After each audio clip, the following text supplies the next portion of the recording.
Chapter 129. Putting aside Consort Taijin's movements, ever since Heat guided the first letter, Wang Chong led Shanhai and Meng Long out of the city. "Young master, where are we heading to?" The lush forest was filled with thorns and weeds that reached one's chest. It was extremely inconvenient to move around in the forest. Shanhai and Meng Long followed behind Wang Chong, cutting through the thorns along the way.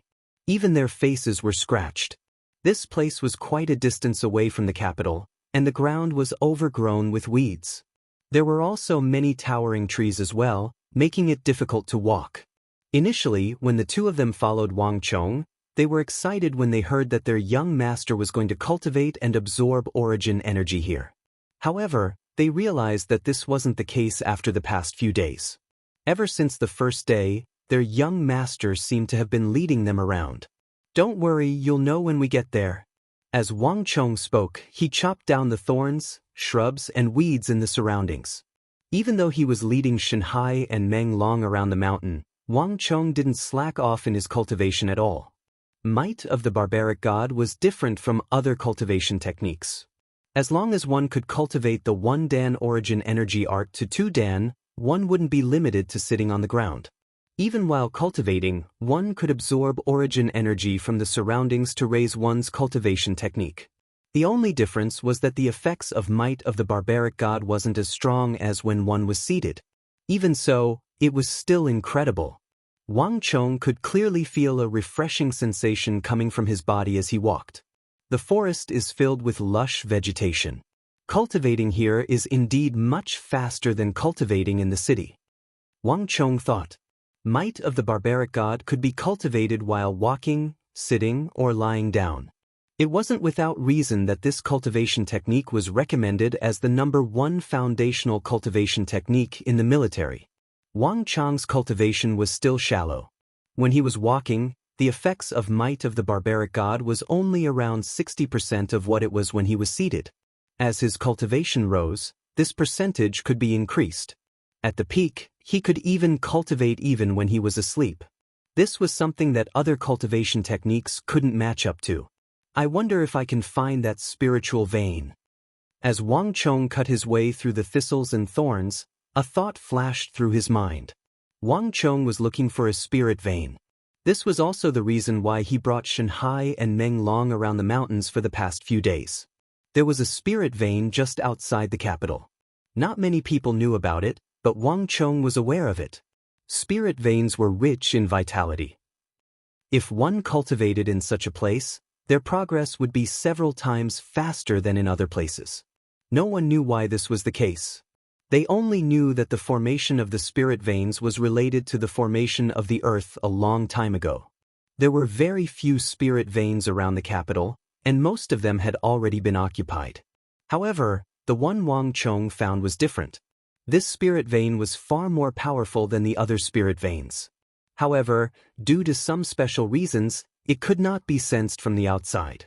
That was why no one had discovered it for many years. On the other hand, it would take many years before this spirit vein would be exposed, when the foreign steel cavalries entered the capital. When the spirit vein burst forth from the ground like a volcanic eruption, many people were dumbfounded. However, by then it was already too late to make use of it.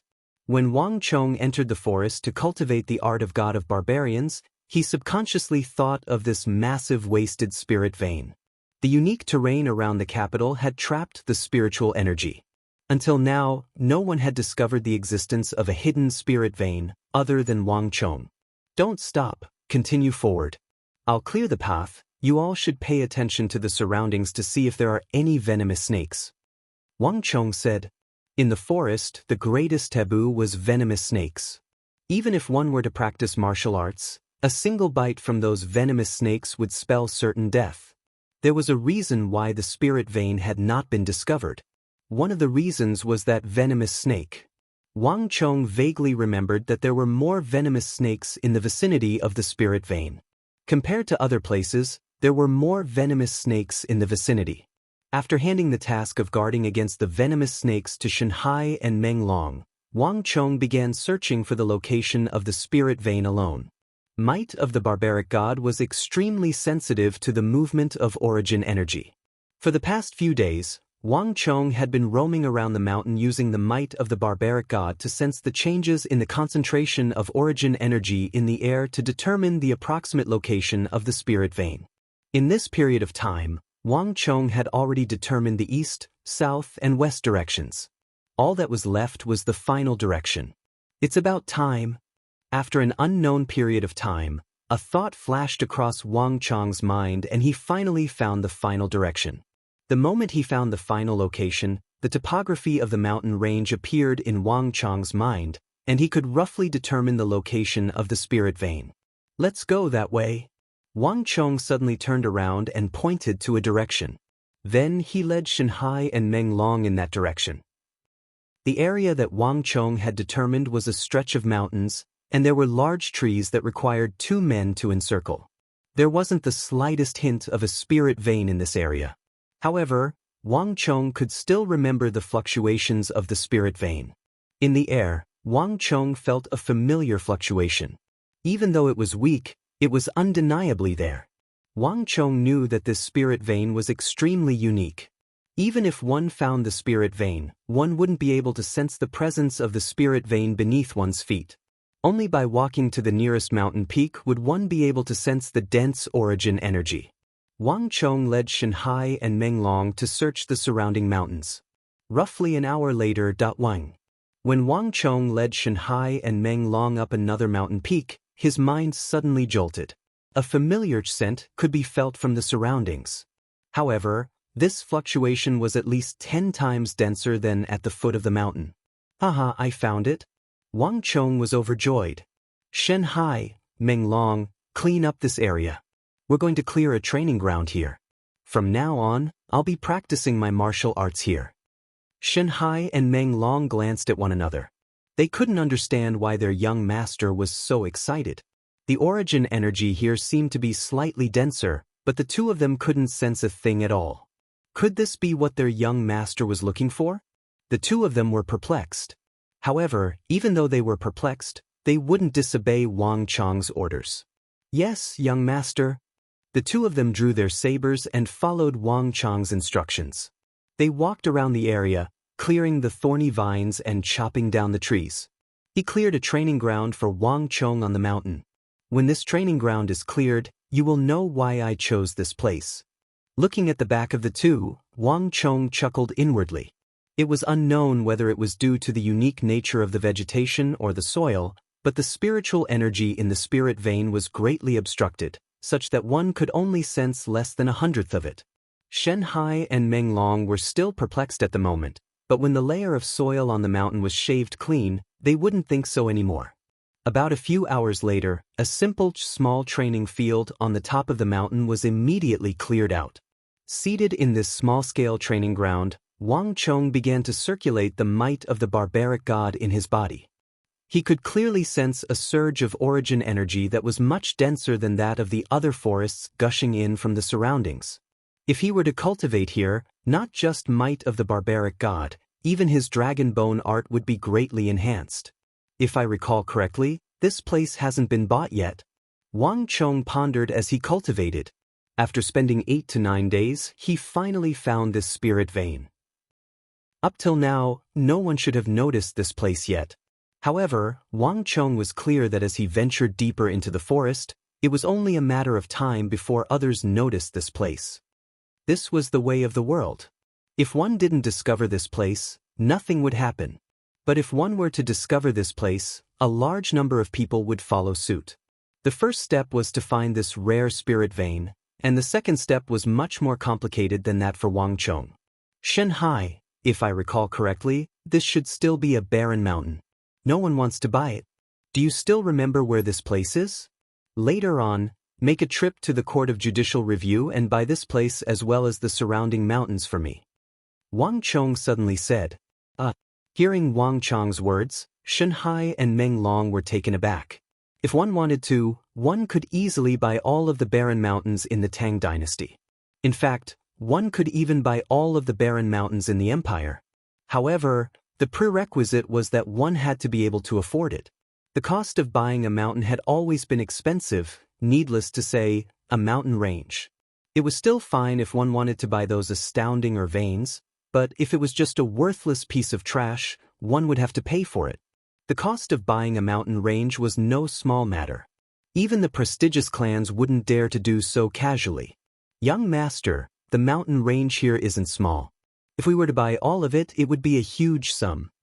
That's right, young master. Going by the Empire's rules, the cost here wouldn't be less than 80,000 taels. Furthermore, it would only be for 30 years at most. Shen Hai and Meng Long tried their best to dissuade him.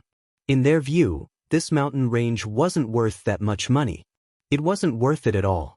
The Empire's laws were unique, and there was a time limit to the purchase of any mountain range. If it was a vein, one had to dig it dry within 30 years. Dig as much as you could. It's your problem even if you accompany me. After 30 years, you would have to buy it again, and it wouldn't be at this price.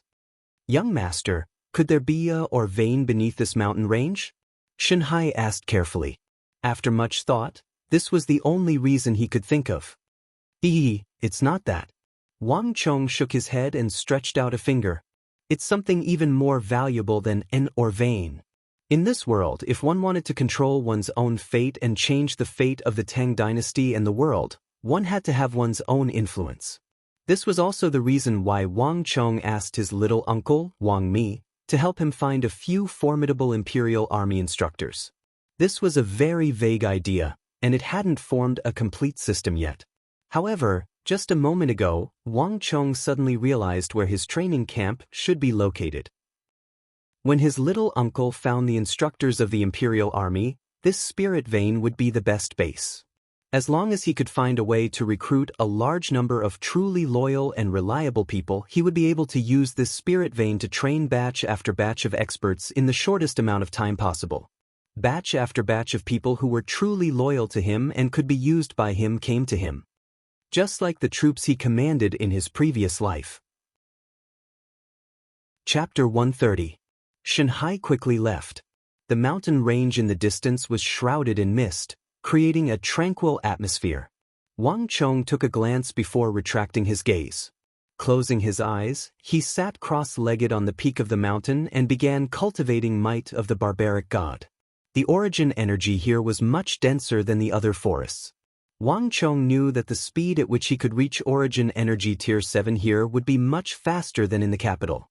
Time passed slowly, and the affairs of the royal court were soon forgotten by Wang Chong. He focused his attention on his cultivation. In the forest, Wang Chong sat quietly, and his cultivation advanced with each passing day. With each passing day, Wang Chong's strength advanced by a notch.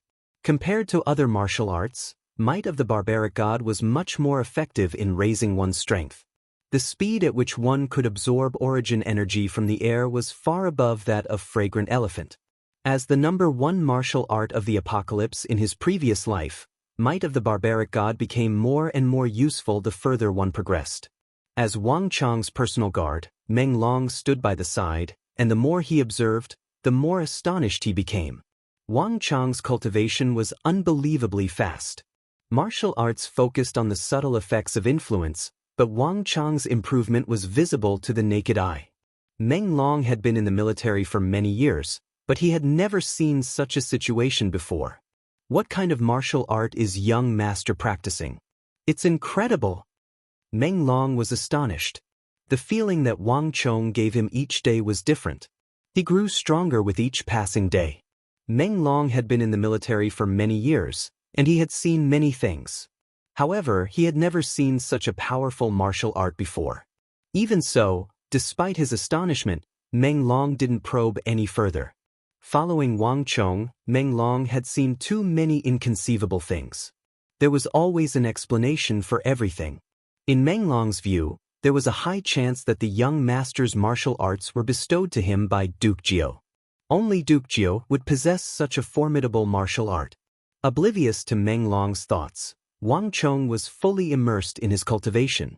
The effect of the spiritual vein was far more powerful than he had imagined. The effect of cultivating on this kind of spirit vein was to gather essence qi. 1 day of absolute qi cultivation was equivalent to 3 days of ordinary cultivation. Strand by strand, the essence in Xiao Chen's body gradually gathered to the thickness of a pinky finger. Wang Chong could sense that he would be able to reach Origin Energy Tier 7 in a short period of time. Upon reaching Origin Energy Tier 7, one's origin energy would begin to flow from the marrow, bones, meridians to the skin, flesh, and blood. At this stage, the muscles of the whole body would become stronger, tougher, and full of explosive power. On the outside, the body would become more slender and well-proportioned. The yuan qi in the body would also become more condensed. Unknowingly, several days had passed. Boom! All of a sudden, Wang Chong's body jolted, and following a series of kachachich sounds, the origin energy in Wang Chong's body finally broke through Origin Energy Tier 6 and reached Origin Energy Tier 7. At the same time, Wang Chong's physical body also began to grow as though bamboo after a spring rain, growing several centimeters taller in an impossible situation. Wang Chong's body belonged to the slender category, and after growing taller, it became even more slender and well-proportioned. Origin Energy Tier 7, Origin Energy Tier 7. Young Master, you suddenly reached Origin Energy Tier 7. A delighted voice sounded beside him. The moment Wang Chong grew taller, Meng Long exclaimed excitedly. The first thing Wang Chong saw when he opened his eyes was the excited expression on Meng Long's face. When one's cultivation reached Origin Energy Tier 7, one's body would visibly grow taller. This was the most obvious sign of one's cultivation advancing. As an experienced person, Meng Long was extremely familiar with this phenomenon. Wang Chong nodded his head with a smile. Exerting his strength, he stood up from the ground. With this action, he could immediately tell the difference. Initially, Wang Chong's body was no different from those of his age. However, after his body grew taller, his posture became more upright, and he looked like a 16 to 17-year-old youngster. This time, he really resembled the persona Wang Chong had put on at the Bluebottle Pavilion. Not bad, not bad. Meng Long assessed Wang Chong from head to toe, and a glint flashed in his eyes. The current Wang Chong's aura was much stronger than before. Even when compared to him, the difference wasn't as great as before. Young Master, if the old master were to know that you have made such a huge improvement, he would surely be delighted. As Meng Long spoke, he suddenly sent a punch toward Wang Chong. In that instant, Wang Chong raised his right fist and received the punch head-on. Their fists clashed, and a powerful force burst forth from Meng Long's hands. The immense force sent Wang Chong flying, but Wang Chong somersaulted in midair and plummeted to the ground. Thousand Gene Descent. Young Master, it seems like you have really reached Origin Energy Tier 7. A gleam flashed across Meng Long's eyes, and he was astonished. Thousand Gene Descent was a technique of Origin Energy Tier 7 martial artists. Upon reaching Origin Energy Tier 7, one would be able to open up many meridians, allowing one's origin energy to flow freely through one's body and gather at the soles of one's feet. Through this, one would be able to focus one's center of gravity on the soles of one's feet, thus allowing one to plummet swiftly from the sky. This was Thousand Gene Descent.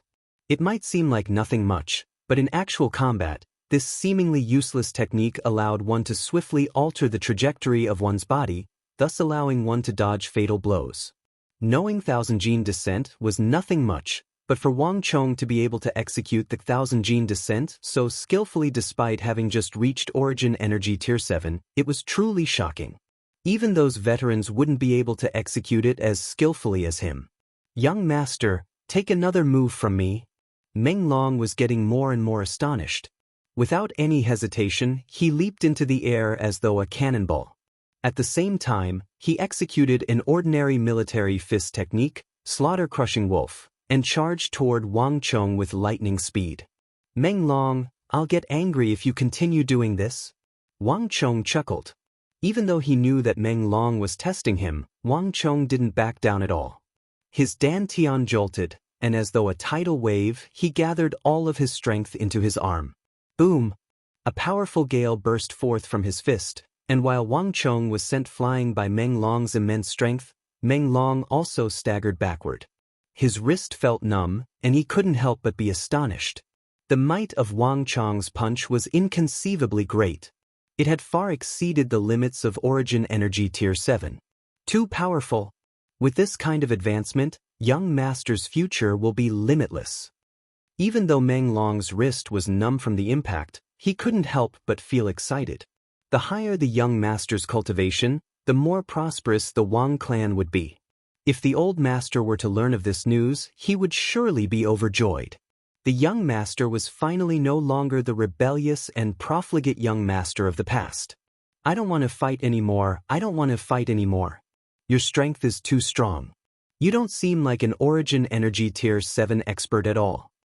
Meng Long waved his hands as he shouted. He only wanted to test out Wang Chong's skills. If he were to continue fighting, he would be going all out. Given his Origin Energy Tier 9 pinnacle cultivation, it wouldn't be meaningful even if he were to win. Hee, that's fine too. I'm out of energy anyway. Leaning against a towering maple tree, Wang Chong chuckled. He had cultivated might of the barbaric god, and his strength far exceeded that of an ordinary Origin Energy Tier 7 expert. If Meng Long thought that he could suppress him easily due to his lack of strength due to his recent breakthrough, he would be gravely mistaken. It's a pity that the Herculean fist is too exhausting. Wang Chong thought. The might of the Herculean fist was immense. Even an Origin Energy Tier 9 pinnacle expert like Meng Long would be able to withstand a few blows from it. However, the price to pay was the same. It was too exhausting. Leaning against the tree, Wang Chong rested for a moment before he regained his strength. After reaching Origin Energy Tier 7, Wang Chong's first thought was to raise his cultivation. Now that my strength has reached Origin Energy Tier 7, I might be able to cultivate that swordsmanship. Wang Chong thought as he suddenly thought of a certain swordsmanship. Regardless of what kind of martial art it was, strength was the foundation. As long as he could raise his strength, he would be able to pursue something of a higher level. The first thing that came to Wang Chong's mind was swordsmanship. It was impossible for him to defeat an opponent with a sword barehanded. Furthermore, after obtaining Hyderabad and forging the Wuzi steel sword, swordsmanship naturally became an option for him. More importantly, it was different from the Herculean fist. Swordsmanship was powerful and lethal, but it wasn't as taxing on one's stamina as the Herculean fist. Thoughts flashed across Wang Chong's mind, and he naturally thought of a certain swordsmanship, single-character consecutive slash. After his reincarnation, Wang Chong had sorted out his meridians. After mastering the Herculean fist, the swordsmanship that was most suitable for him was the single-character consecutive slash. This ultimate technique was concise, efficient, lethal, and extremely powerful. Given Wang Chong's current realm, it was difficult for him to bring out all of Wang Chong's strength. More importantly, this swordsmanship was incomparably imposing. Its attacks were as swift and vicious as a tidal wave, making it impossible for one to block it. As long as one wasn't able to seize the initiative and was suppressed in a single move, one move after another would follow until one was killed. But correspondingly, due to its overwhelming might, it was difficult to cultivate. More importantly, cultivating the single-character consecutive slash had a high requirement on one's strength. Just Origin Energy Tier 6 cultivation wasn't enough. One had to reach Origin Energy Tier 7 first. This is the swordsmanship. Wang Chong's mind was in turmoil as he quickly made up his mind. Unlike the Herculean fist art, the single-character consecutive slash was created by Wang Chong after he experienced countless battles of blood and fire. He had survived countless perilous situations and created it. This single-character consecutive slash was an amalgamation of the strengths of countless sword techniques.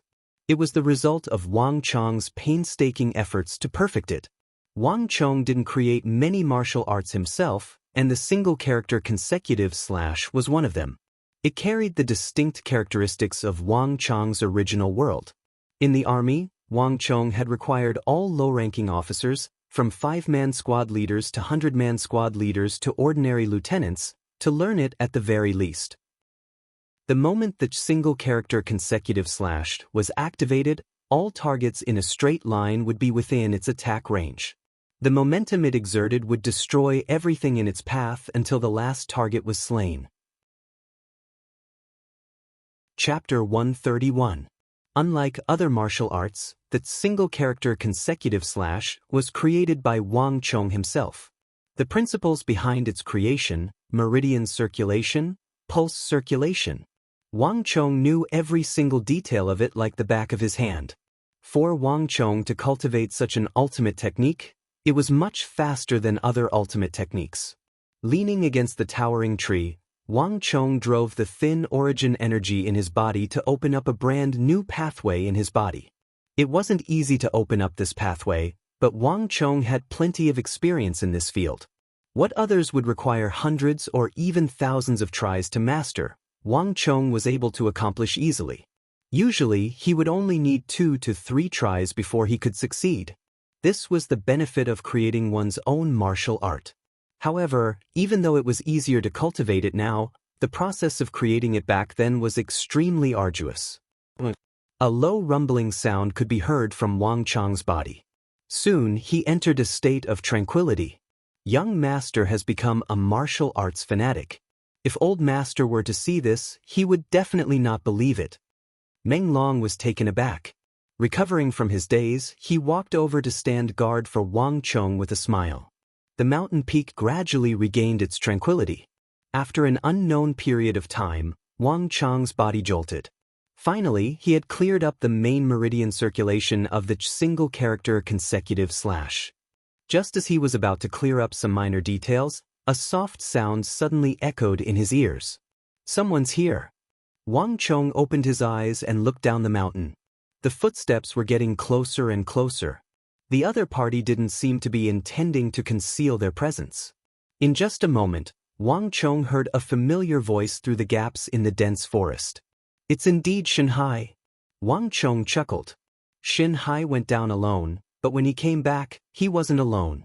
Instead, he brought along a few guards from the Wang family residence, as well as a few bare-armed commoners. Every single one of them carried tools with them, and it was clear that they were here to help Wang Chong construct this training ground. Young master. I've already taken care of the mountain range. We'll buy the entire area. Also, I've brought the person with me. We can start to build a few houses here. Shen Hai was in a good mood. As he climbed the slope, he waved at Wang Chong and the others. You've worked hard. Wang Chong also laughed. Not only did they bring tools, but Wang Chong also saw that they had brought fire and food. Suddenly, he gasped in surprise. When he got closer, Shen Hai finally noticed that something was different. Young master, you seem different this time? Yeah. Wang Chong laughed. The last time he left the mountain, he was at Origin Energy Tier 6. Now, he was at Origin Energy Tier 7. Just as he was about to tell Shen Hai, Wang Chong's expression suddenly changed. A strong sense of danger rose in his heart. Be careful. Wang Chong's stern warning was like a bolt of lightning tearing through the void. He raised his head abruptly and turned his head to look at a dense forest on Shen Hai's right. At the same time, Shen Hai and Meng Long also noticed something amiss. The expressions of the 2 Wang clan guards changed dramatically.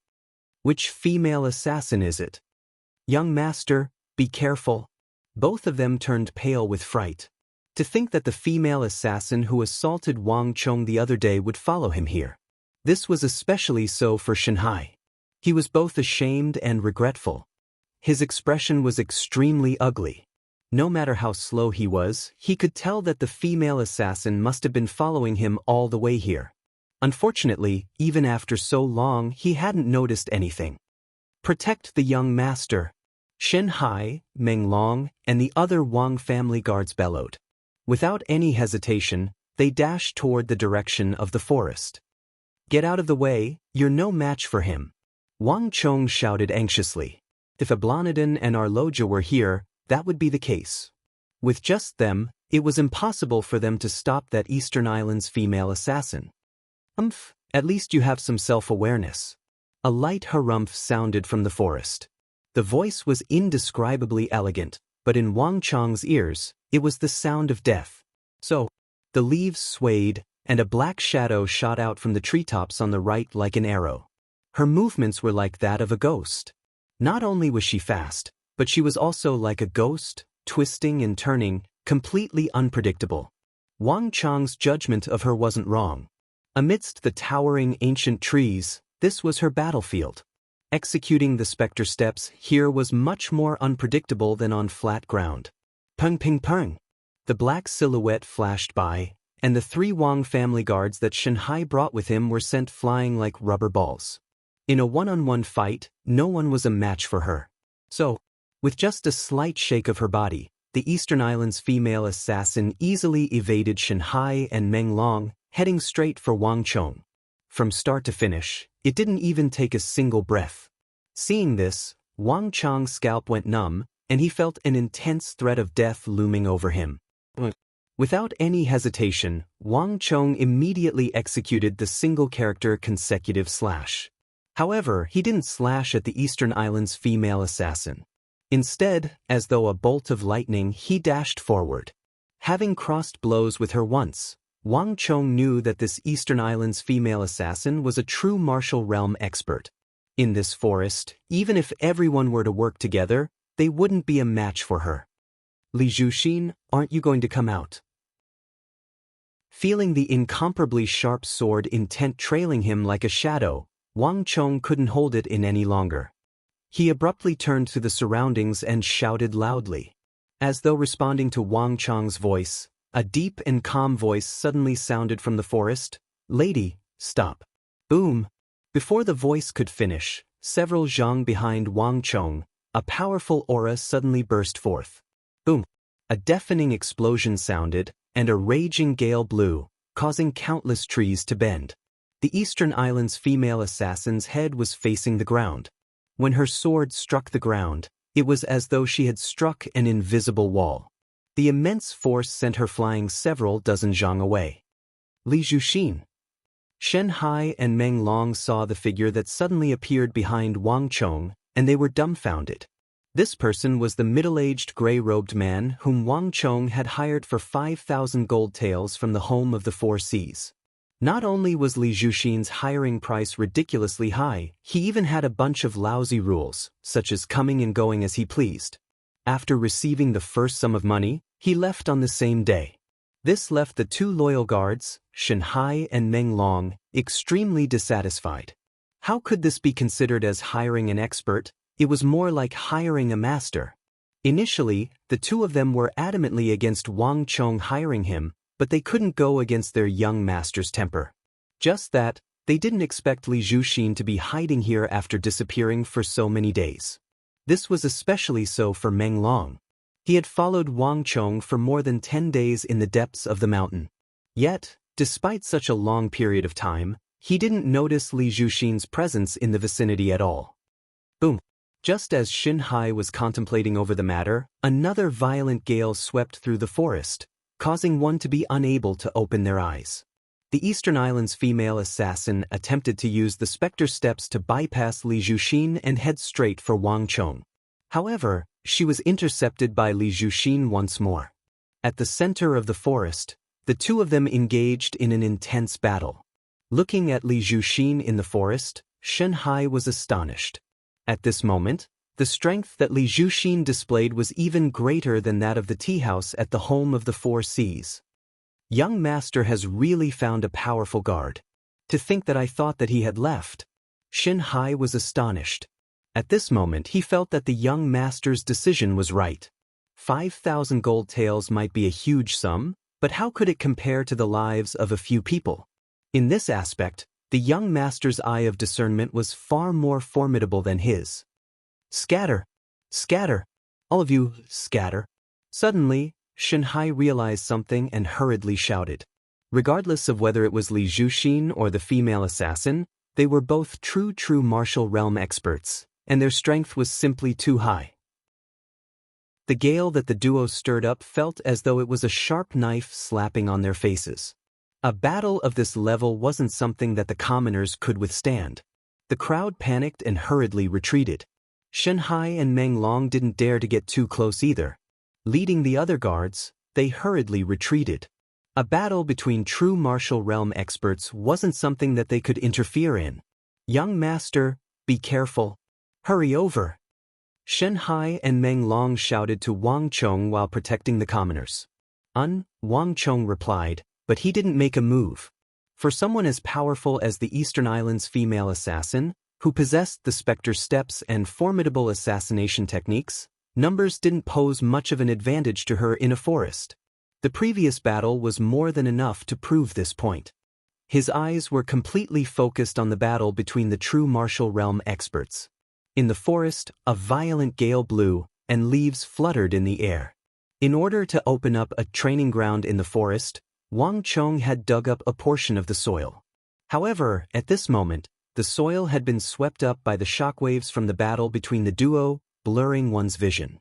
On top of that, the fallen trees made it difficult for even Wang Chong to get a clear view of the situation between the duo. Just that, Wang Chong was still able to vaguely make out a few things from his previous life. There's something strange about this woman. Wang Chong narrowed his eyes.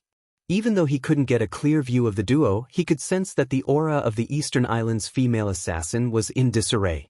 Furthermore, compared to the last time he met her, her cultivation seemed to have weakened. Could the flaw in the Spectre steps have erupted? Wang Chong was perplexed. The Spectre steps was a complete cultivation technique, and the higher one's cultivation, the greater the flaw. Towards the end, one's cultivation might even go berserk and explode. To a certain extent, this was actually a method used by the superior in martial arts to control the inferior. However, even though the Spectre steps had its flaws, based on Wang Chong's understanding, it shouldn't have erupted so quickly.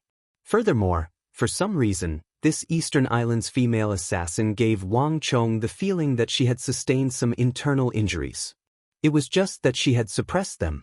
This is really weird. I remember that our Loja and the others didn't injure her previously. Wang Chong was perplexed. Lady, aren't you going to stop? Li Zhuxin's voice sounded from the center of the forest. Compared to the Eastern Islands female assassin, Li Zhuxin's figure was much easier to capture. Chapter 132.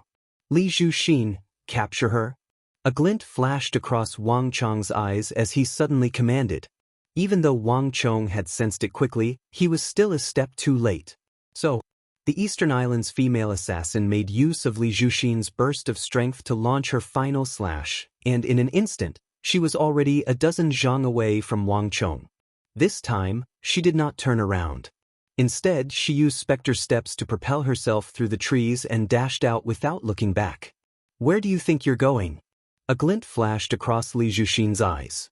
Without any hesitation, he dashed forward. Wait a moment.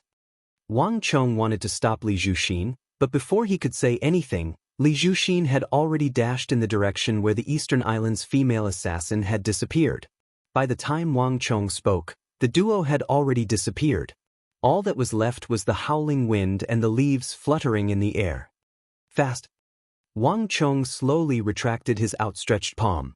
The Eastern Islands female assassin was fast, but Li Zhuxin wasn't slow either. The two of them were using speed secret arts of completely different styles. As soon as the duo disappeared, a momentary silence fell upon the forest. Young master, what do we do now? Meng Long subconsciously turned to look at Wang Chong. Li Zhuxin hadn't captured the female assassin yet. This meant that the group wasn't safe yet. Young master, I'm sorry. I was the one who lured him over. Shen Hai lowered his head, his face full of shame. He was so engrossed in his excitement that he didn't notice when he was being followed by the Eastern Islands female assassin. Now isn't the time to talk about this. Wang Chong waved his hands casually. Actually, this female assassin doesn't have much to do with you. Her mission was not completed. Even without you, she would have found other ways to follow us. Unless we don't go up and down the mountain or enter the city. Otherwise, it's only a matter of time before she finds us. The reason why I hired Li Zhuxin from the House of Four Seas is to prevent such a situation. Right now, what we need to consider is what we should do next. A pensive look appeared on Wang Chong's face. Li Zhuxin had moved too quickly, leaving an opening in Wang Chong's defense. While the Eastern Islands female assassin's fighting prowess was beneath Li Zhuxin's, the Spectre Steps was one of the secret arts of assassins, allowing her to move about unpredictably. On top of that, The environment of the forest was extremely beneficial for her to execute the specter steps. Thus, Li Zhuxin was unable to take him down for the time being. "Young master, why don't we leave first? It's no longer safe here." Meng Long suddenly spoke up. That female assassin had left him horrified. Without Arloja, Ablanadin, Tuoba Gyuan, and the others, they weren't a match for her at all. In an environment like the forest, she didn't even need to fight with them. She could easily bypass them with a light flash. In terms of agility, even 10 Shenhais and Meng Longs wouldn't be able to catch up to her. "No." Wang Chong refused without hesitation. "This place is too far from the main road. Without a day or two, it's impossible to get there. With such a long time and such a long journey, it's impossible for us to walk out of this forest. Furthermore, this will only create more opportunities for her to assassinate us. It's better for us to stay here. Besides, we're leaving. What about them?" As Wang Chong spoke, he pointed to the farmers that Shenhai brought with him. The previous situation had left them dumbfounded, and one of them was trembling in fear.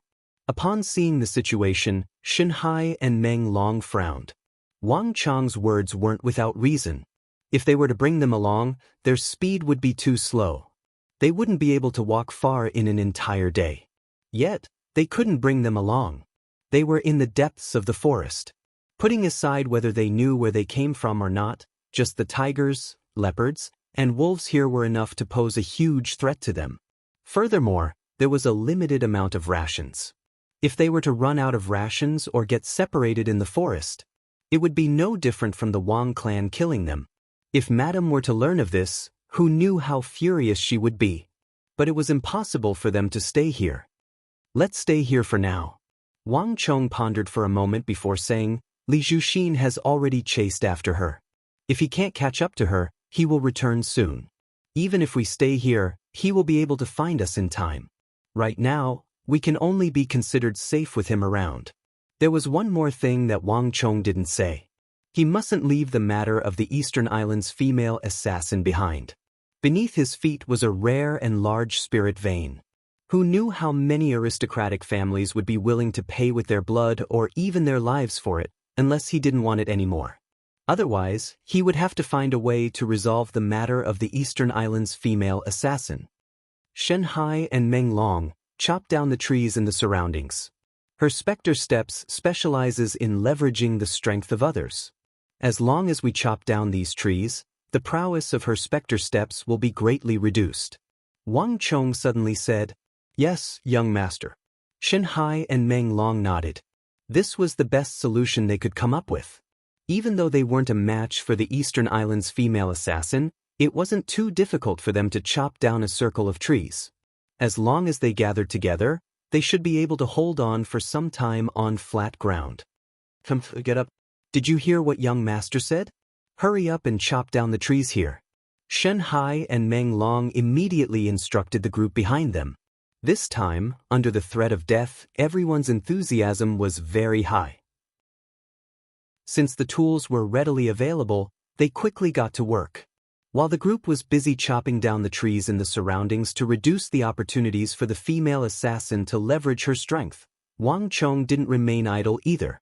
"Let's take a look around," Wang Chong thought.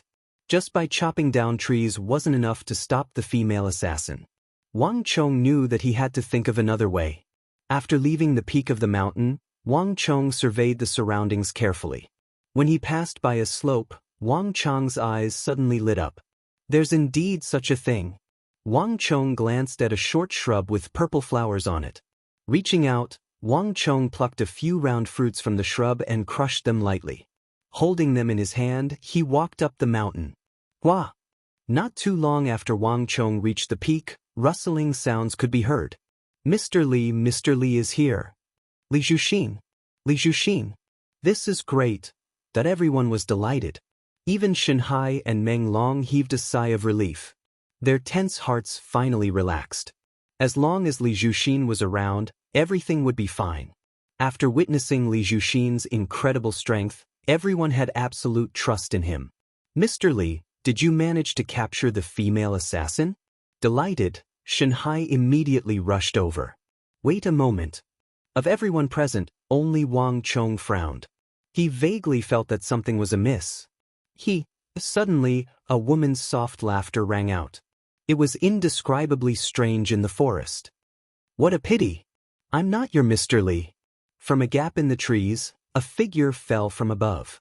Dressed in a black tight-fitting robe, her face was covered, and she held a sword in her hand. Even though her figure was graceful, in the eyes of the crowd, she looked no different from a black god of death. So, without any hesitation, with a flash of light, the Eastern Islands female assassin charged toward Shanhai at an incredible speed. Shanhai, be careful. Lord Shen, be careful. Upon seeing this sight, everyone was frightened out of their wits. Without any hesitation, Meng Long and the other guards of the Wang residence drew their swords and charged forward. However, there was a figure who reacted even faster than them. At the instant the Eastern Islands female assassin's voice sounded, Wang Chong already knew that something was amiss. Before anyone could react, Wang Chong had already executed the single-character consecutive slash and dashed forward. Once the single-character consecutive slash was activated, the instantaneous speed wouldn't be inferior to any speed-type secret skill. In fact, it might even surpass it. The speed at which Wang Chong executed this move was even faster than Meng Long and the others. Boom! Wang Chong's consecutive slashes struck the Eastern Islands female assassin's saber before she could stab at Shanhai. As swift as a bolt of lightning, Wang Chong's consecutive slashes struck the Eastern Islands female assassin's saber. Clang! The incident that happened half a month ago in the Wang family's study replayed itself. With a flash of light, the tip of the sword was sent flying. Before the sharpness of the Wuzi steel sword, there weren't many weapons that could withstand it head-on. You're courting death. The Eastern Islands female assassin's eyes froze for a moment, as though a tiger whose fangs had been plucked out. However, in the next instant, intense killing intent flashed across her eyes.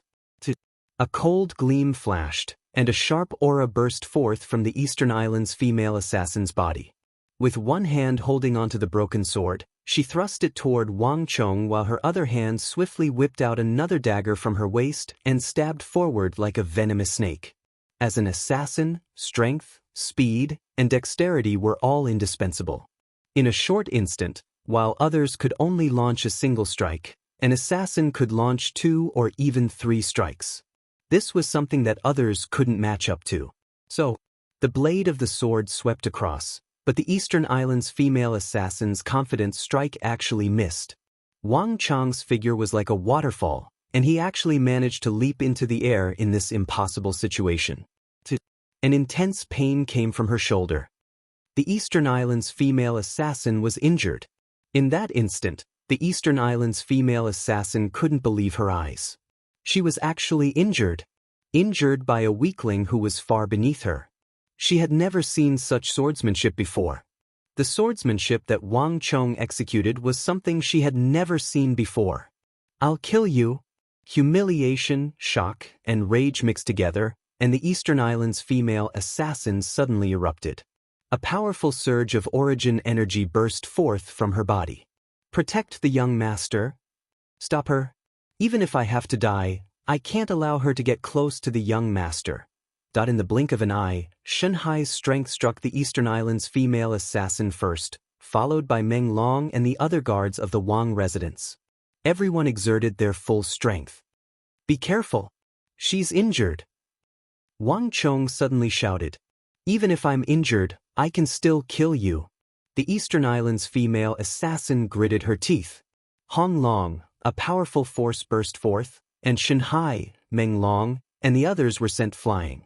The Eastern Islands female assassin flung them aside and charged straight for Wang Chong. If you want to kill me, come at me, Wang Chong shouted. He executed a series of consecutive slashes, and as though a silver waterfall, he dashed a dozen zhang away. Behind him, the Eastern Islands female assassin was in hot pursuit. But this time, even Shanhai, Meng Long, and the others could tell that the female assassin was indeed injured. Compared to before, her speed was clearly much slower. Furthermore, if one were to take a closer look, her movements were clearly not as agile. Li Zhuxin really injured her? A thought flashed across everyone's mind, and they suddenly came to a realization. Even though Li Zhuxin had lost her, he had still managed to injure her. Her current fighting prowess had clearly been weakened significantly. Chapter 133. This is bad. Suddenly, Shanhai's eyes twitched and his heart sank. After receiving a blow from the female assassin, Wang Chong didn't rush over to meet up with them. Instead, he dashed into the depths of the forest. Even a group of them weren't a match for the female assassin. If he were to fight her alone, wouldn't he be courting death? Young master is in danger. Everyone, stop her. Seeing that Wang Chong was in danger, the few of them charged toward the Eastern Islands' female assassin without any regard for their own safety. However, they weren't martial artists who specialized in speed, so how could they possibly lose to the Eastern Islands' female assassin? The Eastern Islands' female assassin sneered coldly. She didn't even bother to look behind her. It would be a miracle if these guards of general and minister clans could catch up to her. In her eyes, there was only Wang Chong. However, the only thing she hated about this lad was that she had no idea what kind of swordsmanship he was using. His speed was incomparably bizarre, and the way he utilized his strength was completely different from any cultivation technique she knew of. He was able to change the direction of his movements freely, and it wasn't inferior to her specter steps at all. Even with her capability and in such a favorable forest, she was still unable to catch up to him. Let's see where you can escape to. The Eastern Islands' female assassin gritted her teeth. That ridiculously strong gray-robed middle-aged man had already been lured away and would not leave in a short period of time. Moreover, even if he came back, as long as he captured this unfilial son of the surnamed Wang, he would not be able to bear with him. Stepping on a tree as thick as a wooden barrel, the Eastern Islands' female assassin made use of this force to charge toward Wang Chong as though an arrow released from a bow. But all of a sudden, a dull groan sounded, and before everyone's astonished gazes, the Eastern Islands' female assassin suddenly fell uncontrollably from the tree, crashing onto the ground. At the same time, a pitch-black triangular-headed snake, which had fused with the tree trunk, leaped down from the tree. With a cheech sound, it swiftly darted into the forest and disappeared. Careful, it's a black mamba snake. At the back, a peasant exclaimed in shock. He pointed at the fleeing snake with a horrified expression. The guards of the Wang residence didn't know about that snake, but he happened to know about it. This snake was extremely venomous, and upon contact with blood, its throat was sealed. Viper! It's a poisonous snake. Shen Hai, Meng Long, and the others also came to a realization. Before entering the mountain, young master had told them that there were many poisonous snakes here and that they had to be careful. Who could have thought that even though there were venomous snakes, their target wasn't them but the female assassin? Due to her superior cultivation technique, the female assassin was able to flying here and there in the forest. She didn't expect to be bitten by a venomous snake. Wonderful! This is retribution. Delighted, Shanhai and Meng Long drew their swords and led their guards forward, surrounding the Eastern Islands' female assassin tightly. However, they did not attack. A centipede dies, but it doesn't fall down. No one knew how much strength this female bodyguard had left, or how much power she would have when she counterattacked. Don't worry, she doesn't have the strength. Wang Chong had been using the single-character consecutive slash to weave through the forest, avoiding the pursuit of the Eastern Islands' female assassin. But at this time, with a flip, he easily jumped down from the tree. With a flip of his palm, he carefully scattered the shell of a fruit in his palm. You plotted against me. No matter how slow the Eastern Islands' female assassin's reaction was, upon seeing this sight, she felt both anxious and furious. Back in the Wang residence's study, Wang Chong had used a sleeping gas grenade to plot against her. This time, he had used some unknown means to use a venomous snake to plot against her. Both times, she was plotted against by a weakling who was far weaker than her. This made the Eastern Islands' female assassin seethe with anger. The path of an assassin was one that was unscrupulous as long as it could kill the other party. Yet, this teenager seemed to be even more unconventional than her. An assassin attempting to assassinate the other party ended up being plotted against by the other party. If news of this were to spread, even if she wasn't poisoned, she would probably be laughed to death by her peers. Don't be angry, the snake venom will act up faster if you are angry. Wang Chong chuckled. As he spoke, he walked over and wiped away the scent of the fruit on his body. Bastard! The Eastern Islands female assassin cursed with an awful complexion. She wanted to go all out and kill Wang Chong, but she just couldn't muster the strength to do so. Wang Chong was right. The angrier she was, the faster the venom would act up. At this moment, even her lips had turned black. The Eastern Islands female assassin couldn't do anything at all. She could only clutch the area above her injured ankle tightly in an attempt to slow down the effects of the venom. So this woman is already at the end of her tether. Seeing the female assassin's face darken, everyone knew that Wang Chong was speaking the truth. Shen Hai, Meng Long, and the others calmed down. They stepped forward and placed their swords on the female assassin's neck. Do whatever you want to me.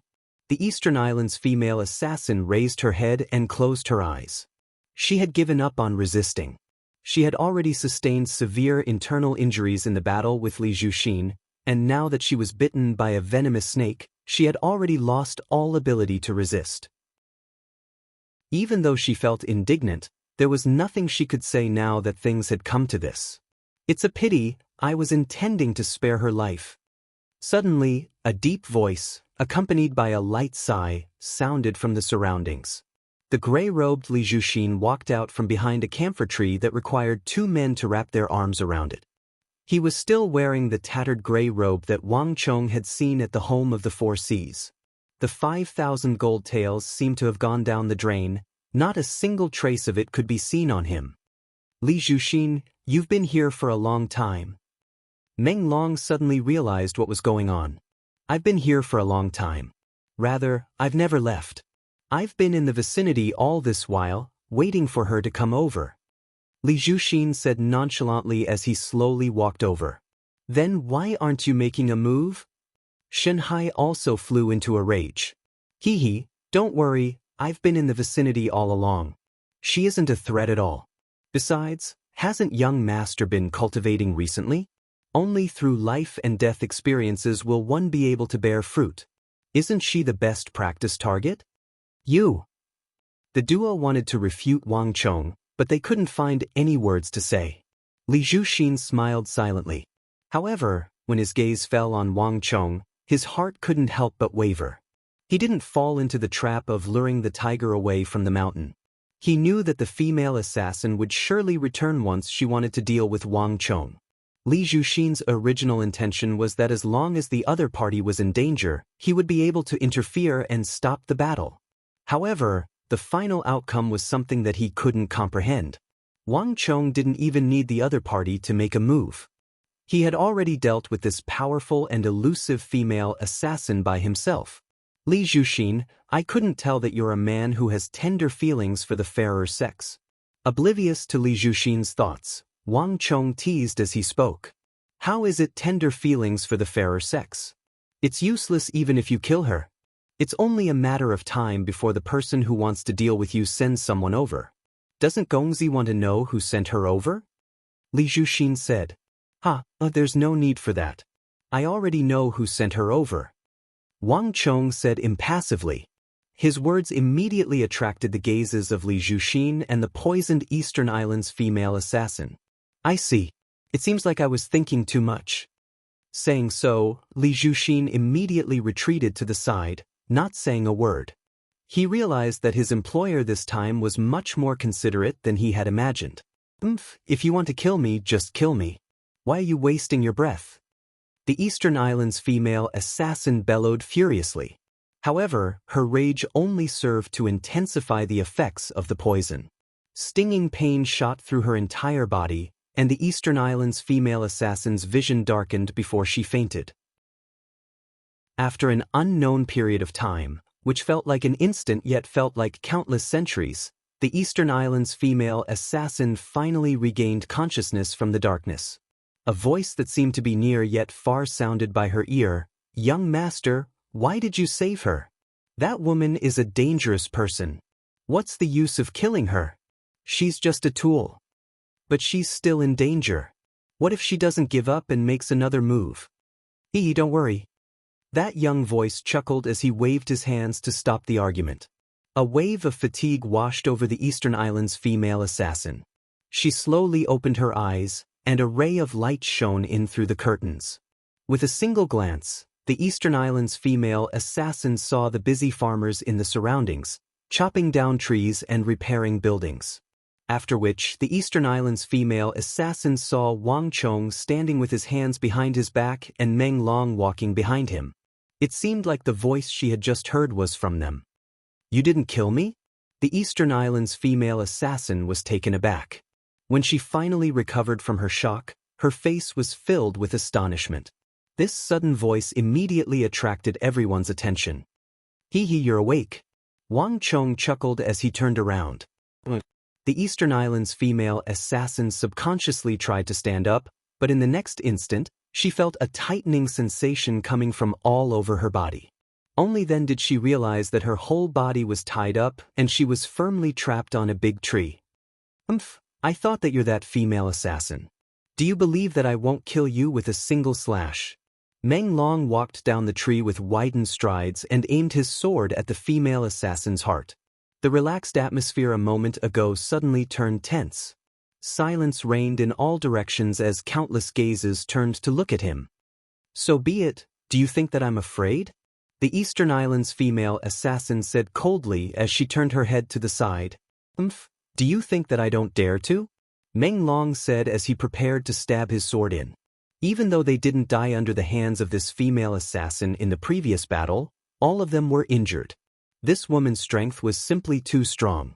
If it wasn't for the fact that she was determined to take the young master, if not for the fact that she was determined to capture the young master, enough. Release her. Wang Chong's voice sounded from behind. Even though he felt indignant, Meng Long still flicked his sword and broke the ropes binding the Eastern Islands' female assassin. The Eastern Islands' female assassin was bewildered. Rubbing her arms, she realized that the snake venom in her body had been neutralized. Around her, there were large patches of unknown medicinal herbs and some purple leaves. All kinds of juices were squeezed out of them, covering the ground. It seemed like they had gone through a complicated process to neutralize the poison in her body. However, the origin energy in her body hadn't fully recovered yet, and she felt weak all over. You're going to release me just like that. Chapter 134.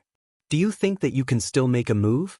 Misunderstanding the female assassin's intentions, Meng Long retorted impolitely. The moment Meng Long said those words, the atmosphere in the forest changed abruptly. Countless gazes turned over from all directions. One of the gazes was especially powerful.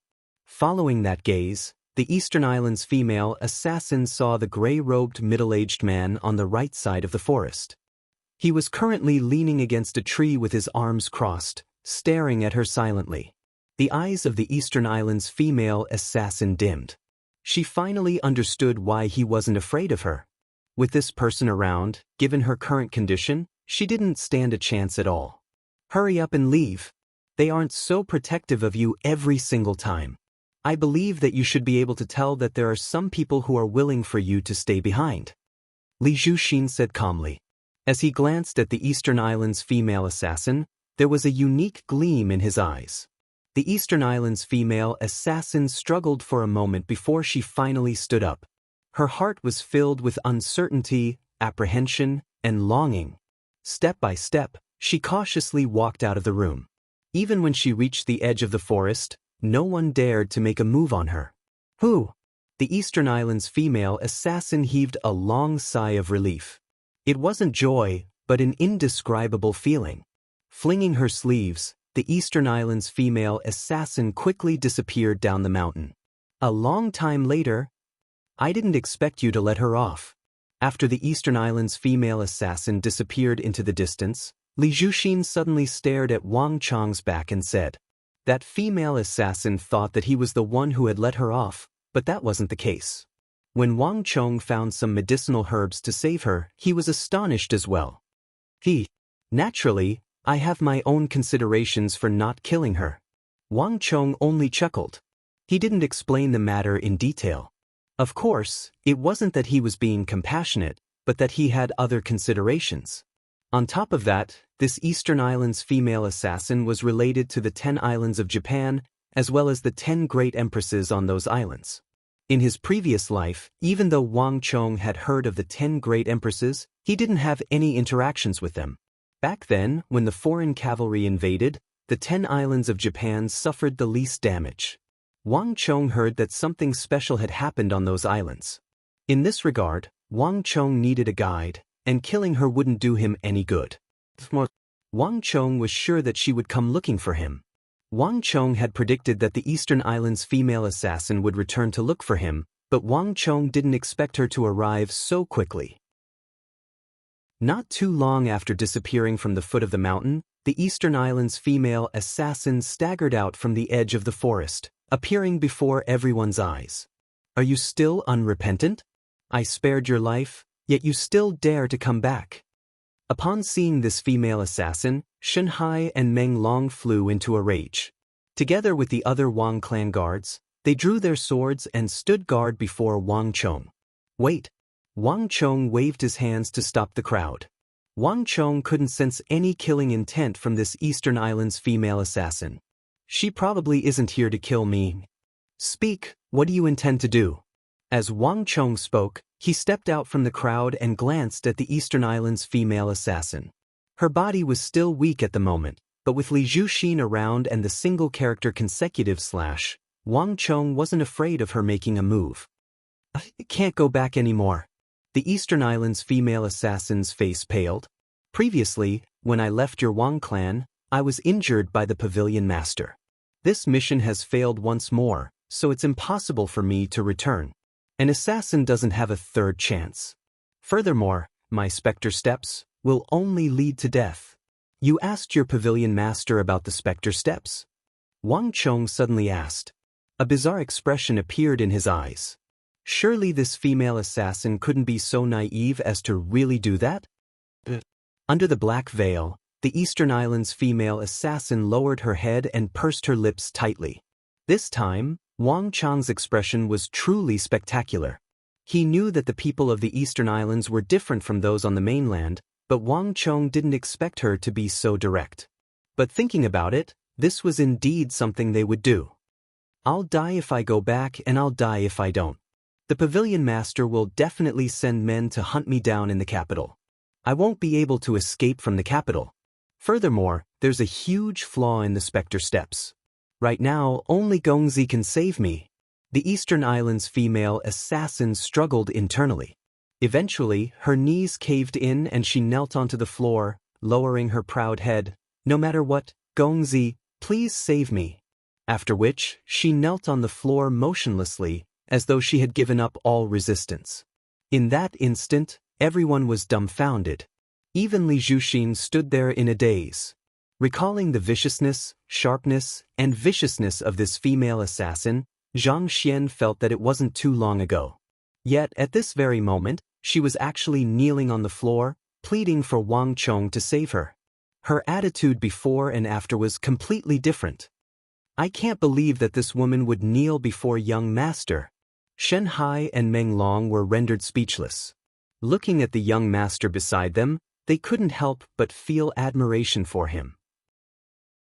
Despite living for more than 30 years, this was the first time they had seen something like this happening to their young master.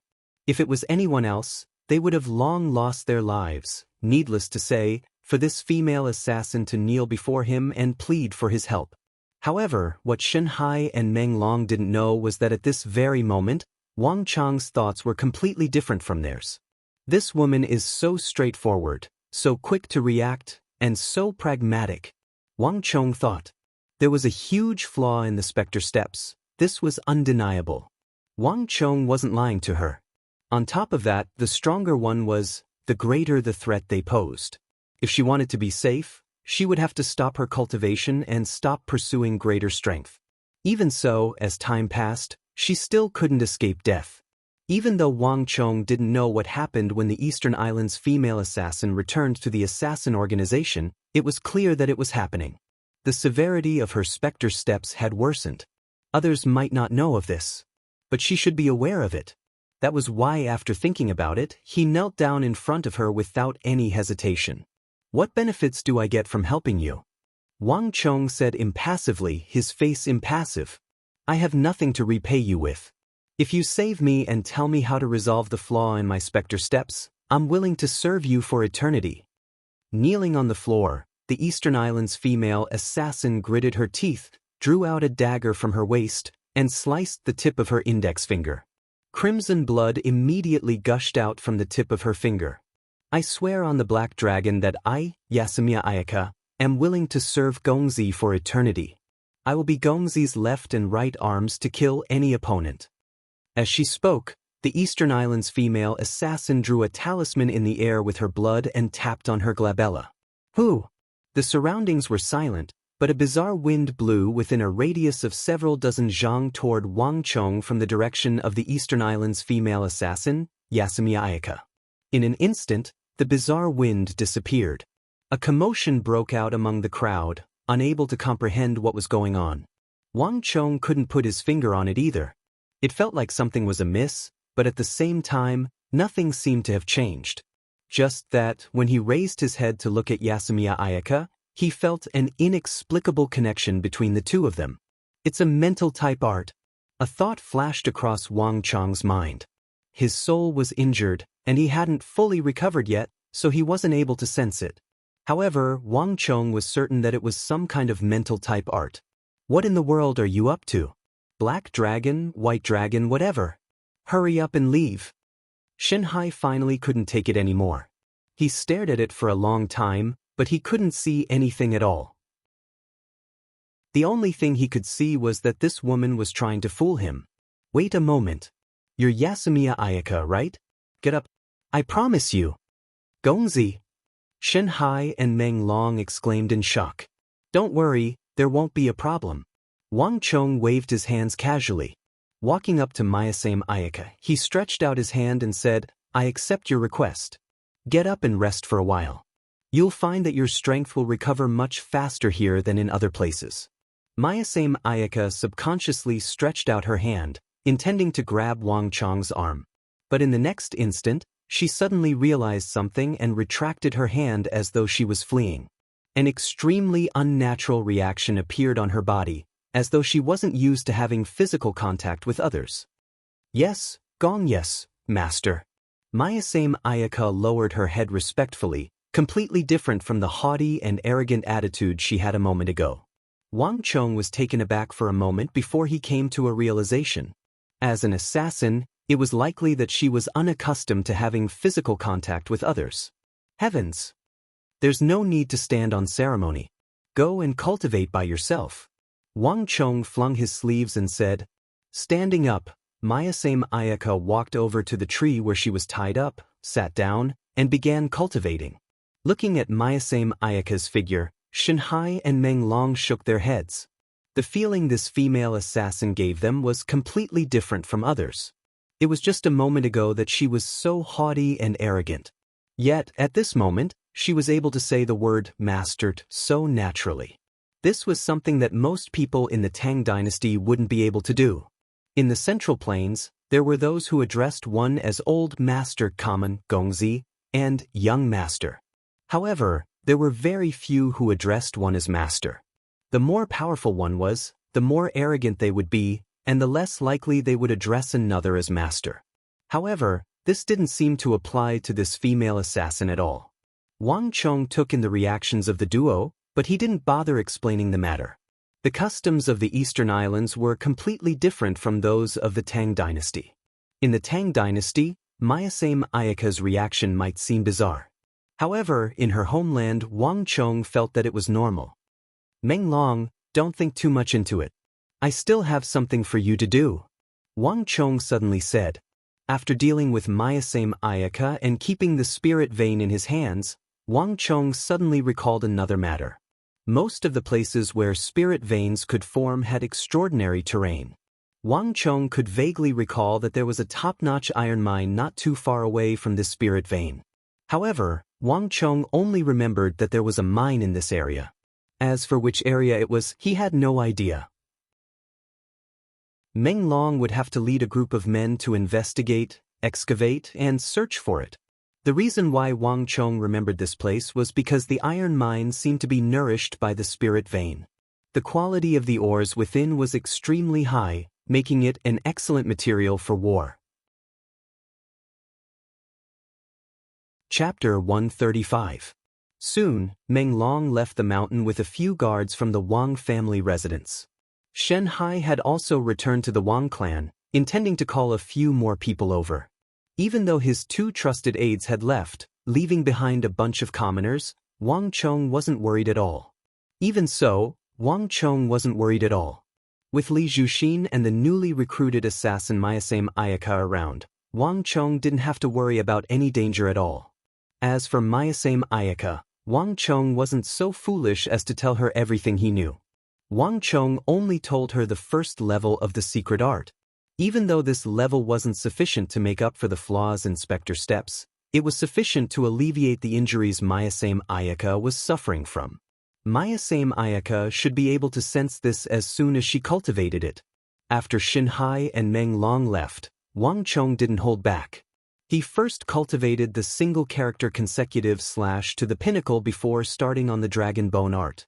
Under the effects of the underground spirit vein, Wang Chong's mastery of the Dragon Bone art sped up significantly.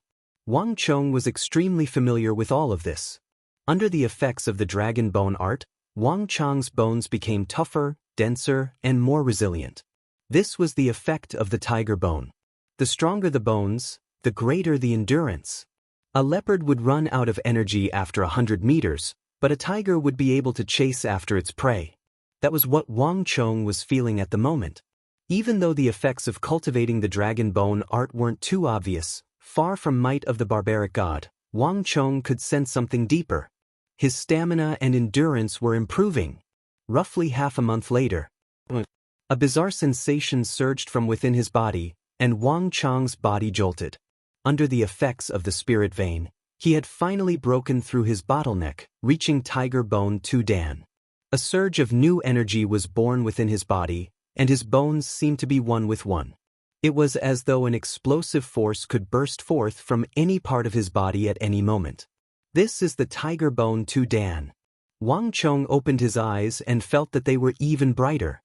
In the past, he could only see 2 or 3 mountains ahead. But now, he could clearly see 5 or 6 mountains ahead. His field of vision had increased significantly. With a twitch of his ears, Wang Chong could hear a lot of sounds that he couldn't hear before, and the range of his hearing had also increased a lot.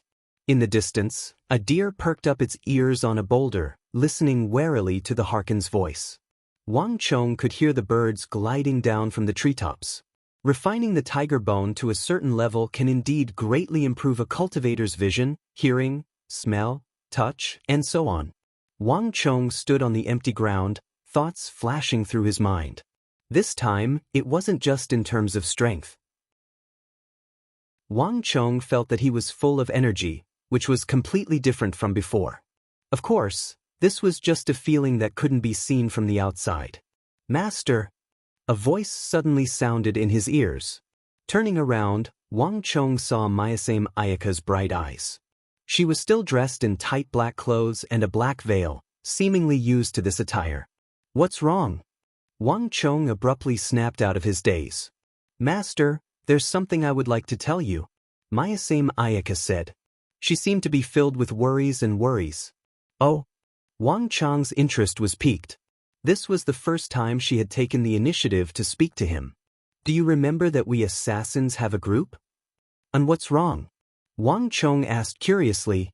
"This group is known as the Assassin Pavilion. The Spectre Steps was taught to me by the head of our Assassin Pavilion. Now that I've betrayed him, he'll surely find a way to kill me. Also, since the mission isn't over yet, he'll surely find someone else to kill you. In fact, he might even do it himself.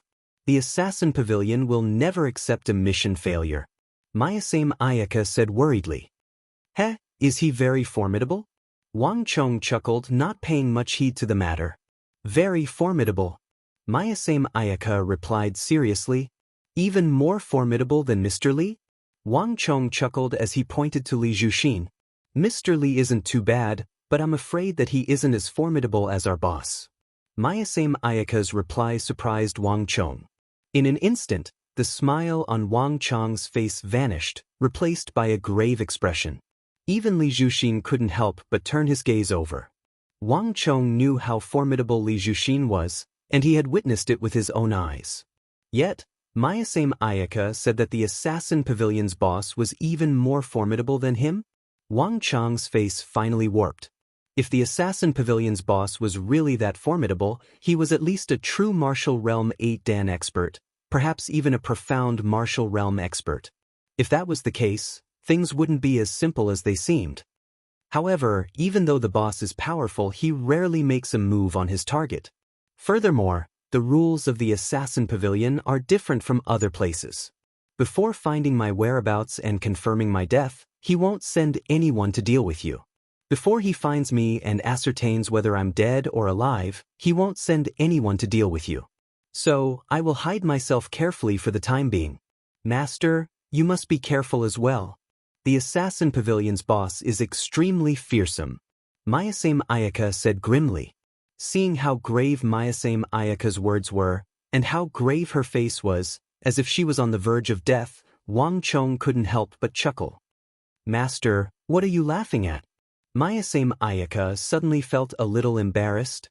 I'm serious. I know. Wang Chong couldn't help but burst into laughter. You said that before he finds you and ascertains whether you're dead or alive, he won't make a move, right? Mayasame Ayaka replied seriously. How long do you think you can last without them noticing? Wang Chong asked once more. 3 months? No, if I work hard I should be able to reach 3.5 months. That's my limit. Mayasame Ayaka pondered for a moment before replying. There's no need to go through so much trouble. Why would there be a need for 3 months? To me, a single month is more than enough to solve this problem. Wang Chong knew that he was confident in his words. Mayasame Ayaka widened her eyes in shock as she stared at the young man before her in shock. Impossible. Mayasame Ayaka's first reaction was that it was impossible. Wang Chong would find it hard to deal with even her, needless to say, the Assassin Pavilion's boss. You can't be thinking that I'm alone, right? Your Assassin Pavilion's boss has a bunch of subordinates. Do you think that I would be so reckless as to fight him barehanded? Wang Chong chuckled. The Assassin Pavilion's boss was indeed formidable. If Wang Chong were an ordinary person, he would be helpless against him. But Wang Chong wasn't an ordinary person. Mayasame Ayaka was right. He had to be careful against top-notch experts. However, Wang Chong wasn't one to resign himself to his fate. You intend to mobilize the guards from the manor? It's useless. The guards in the master's manor, the 2 monks, the archer, Mr. Li, and I might not be a match for the assassins from the Assassin Pavilion. Mayasame Ayaka shook her head. She soon understood Wang Chong's intentions. As a descendant of ministers and generals, Wang Chong did possess an advantage that ordinary people didn't. However, these advantages were useless against assassins. Wang Chong's thoughts were extremely dangerous, and Mayasame Ayaka couldn't help but worry. You've misunderstood my intentions. Wang Chong waved his hands and hurriedly denied it. Why would I use the guards of the manor to deal with assassins? These guards were personally handpicked by my father from the battlefield. Even the death of a single one of them would make my heart ache. Naturally, I have to use the Imperial Army to deal with assassins. Hong Long. Even Li Zhuxin couldn't help but reveal a shocked expression on his face. The huge forest suddenly fell into a deathly silence. The people who were eavesdropping in the surroundings froze, and their eyes were filled with shock. The Imperial Army was the guardian of the Emperor, tasked to protect the capital. Only the current Holy Emperor had the authority to mobilize them. Yet, the young man behind them said that he could mobilize the Imperial Army. This was a taboo. You're actually able to mobilize the Imperial Army? Unknowingly, Li Zhuxin had walked over and assessed the young man before him in astonishment. But of course, most of it was disbelief. Wang Chong was just a teenager. Even if he came from a clan of generals, it was impossible for him to mobilize the imperial army. Wang Chong simply smiled, not bothering to explain. In his mind, he thought of Zhao Fengchen. He was already the commander of the imperial army. The master of the assassin pavilion might be powerful, but there was no way he would be stronger than the future commander of the imperial army. As for mobilizing the imperial army, there was a group of assassins in the capital. It was only right for the imperial army to be mobilized after such a huge incident. No matter how formidable an assassin was, it was impossible for them to stand against an army, not to mention the elite imperial army. Do you know the location of the assassin pavilion? Wang Chong suddenly asked. Mayasame Ayaka subconsciously nodded with a dazed look on her face. Even though there isn't a fixed location, there will be a monthly gathering at a specific location. That's enough, Wang Chong replied calmly. However, he had already made up his mind to inform Uncle Li Lin of the matter after he returned. He would leave this matter to Uncle Li Lin. Mayasame Ayaka didn't know that the fate of the organization she was in had been decided by a single word from Wang Chong. After cultivating for a few more days on the peak of the mountain, the guards that Shanhai dispatched from the Wang residence finally arrived. Gongzi, Mr. Tooba has sent me to invite you over. He said that the saber has been forged, and Gongzi will have to deal with the rest. Madam has also sent word that something has happened in the residence, and she requests Gongzi to return to the residence as soon as possible. A guard of the Wang family knelt on one knee on the ground, his expression respectful. Upon hearing those words, Wang Chong's eyes fell into a daze. Unknowingly, so much time had passed in the mountain, and Tooba Gun's narrow, thin, thick saber had already been forged. Now that he thought about it, it should have been done long ago. The experts of the imperial army had probably trampled through the doorstep of the Wang family residence, and they were already impatient from waiting. As for his mother, thinking about it, it had indeed been a long time since he had gone back. As a son, strength was important, but he couldn't ignore his family as well. Mr. Li, make some preparations. Let's descend the mountain, Wang Chong suddenly said. It was finally time to descend the mountain. Chapter 136. It had been a long time since Wang Chong had returned to the capital. Now that he was back from the mountain, he suddenly had a different feeling. The mood in the capital suddenly became rather strange, one of poetry reciting. Although there had been people who had composed poems in the past, they had never reached such a level. Gongzi still doesn't know, right? Now, there was a poem circulating in the palace about the number one beauty in the world, Consort Taizhen. It was said that the poem was beautifully written. Do you see that place, young master? Places like the parlor of clouds and rain, the parlor of spring breeze, the parlor of jade, the parlor of immortals, and the parlor of beauties are everywhere in the city. They're like bamboo shoots after the rain. Many of them aren't new either. They're old restaurants and tea houses that followed the trend and changed their names. Some even hang the poem on the door and make it into a plaque as a couplet.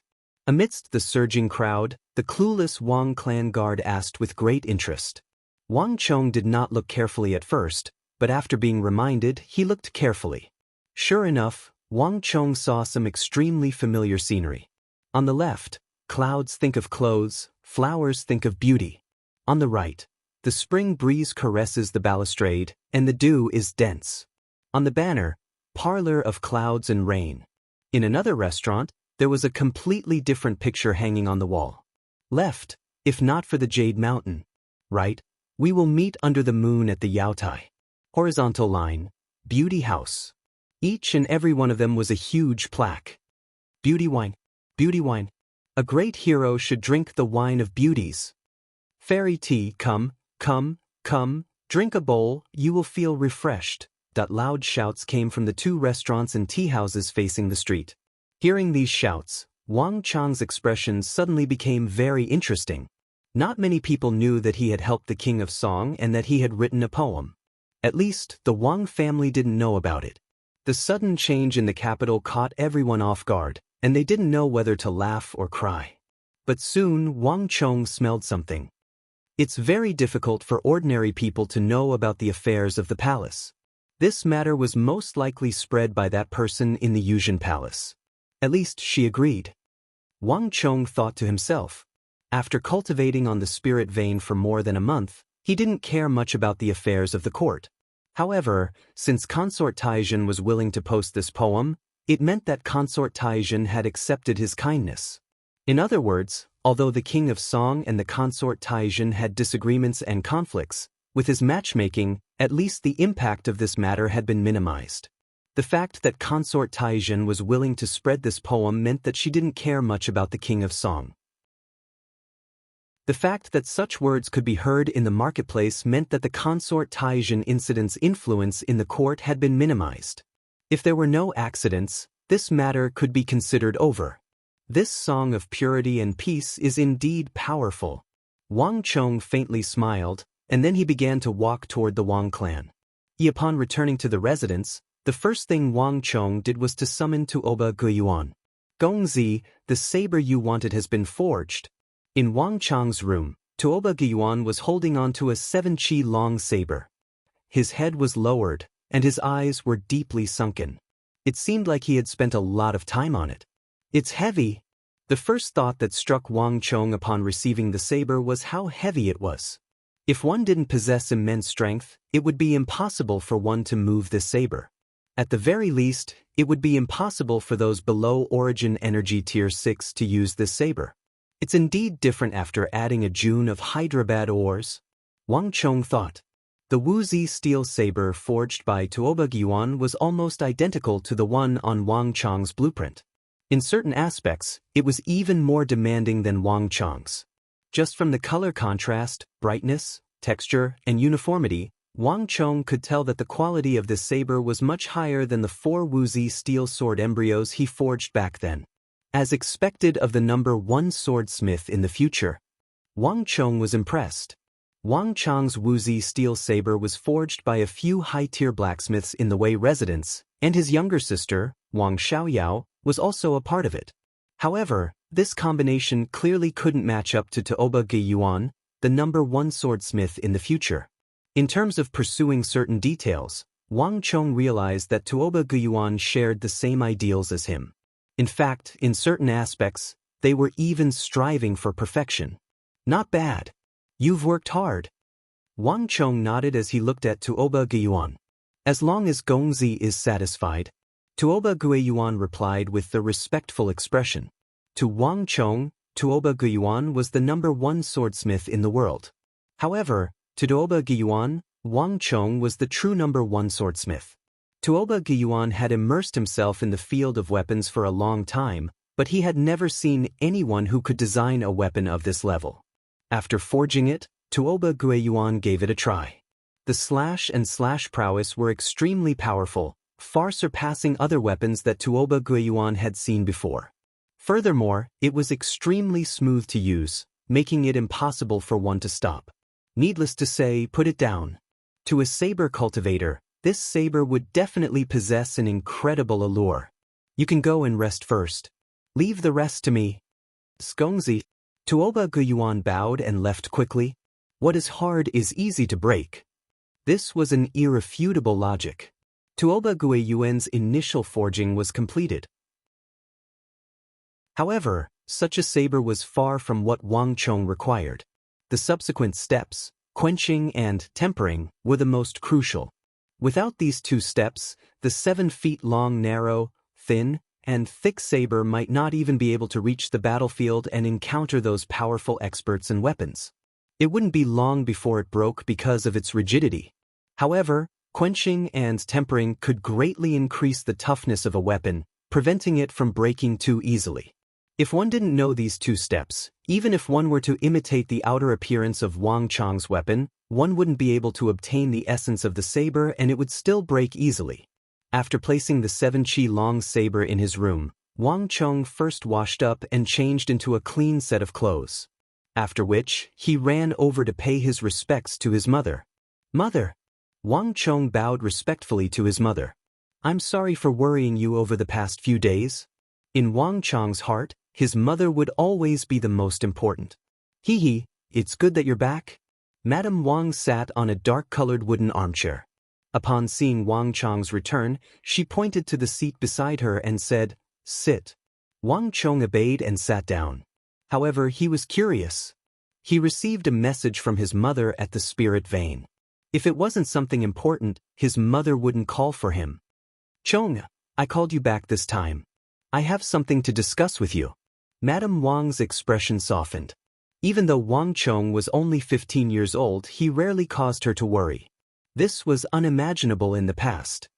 "Chong, do you still remember how you said that you wanted to enter the Kanwa training camp?" Wang. A single stone raises 1,000 ripples.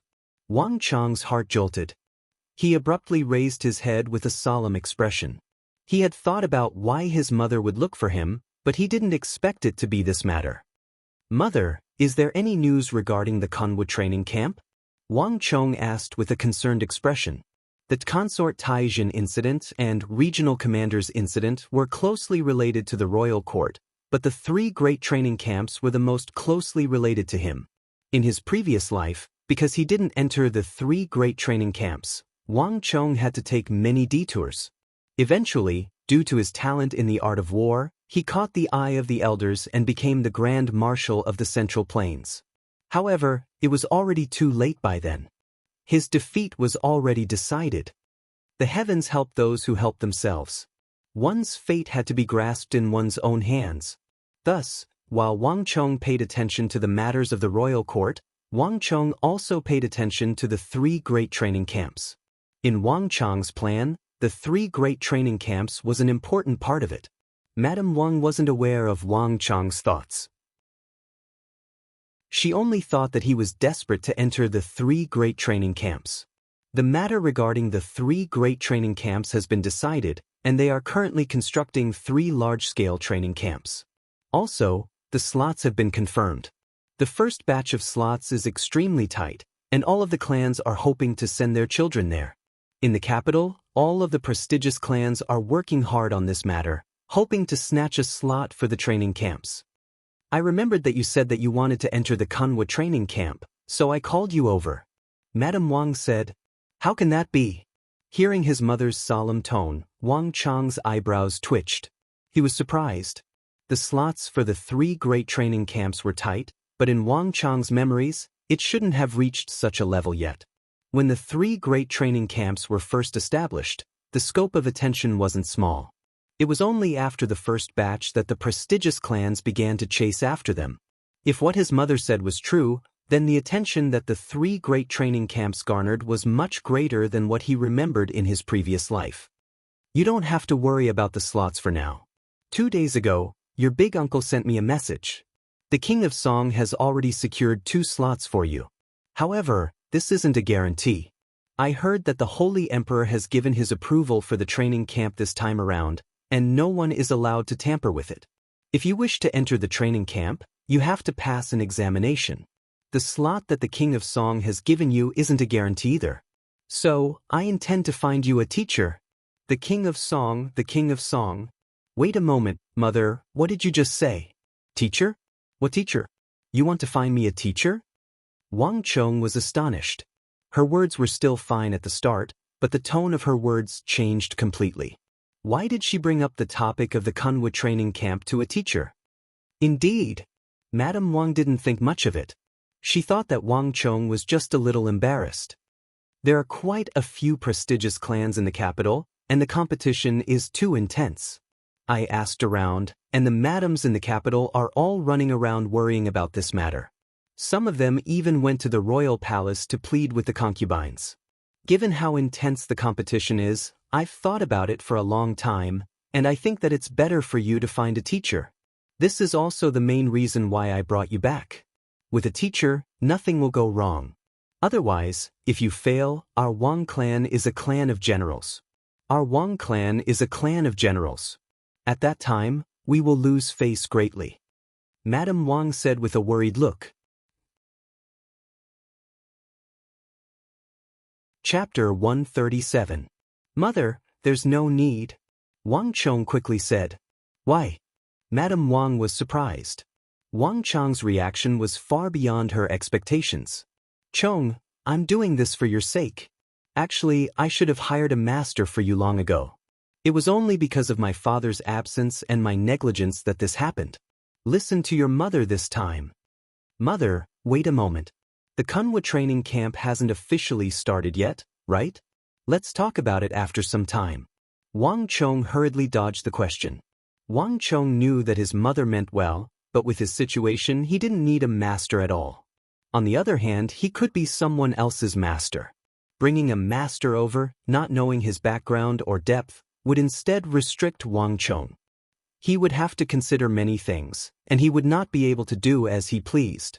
For example, Wang Chong would have a lot of concerns about the secret alchemist teams in the Imperial Palace and the Prince's mansions. After spending so much time together, he would eventually be discovered. If that kind of secret was exposed and the Wang family was implicated, it would cause a huge uproar. What do you mean wait a while? By that time, it would be too late. Nonsense.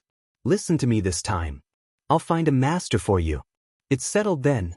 Madame Wang finally put on a stern face and displayed the authority of a parent. By the time the 3 great training camps started, what was the point of looking for a master?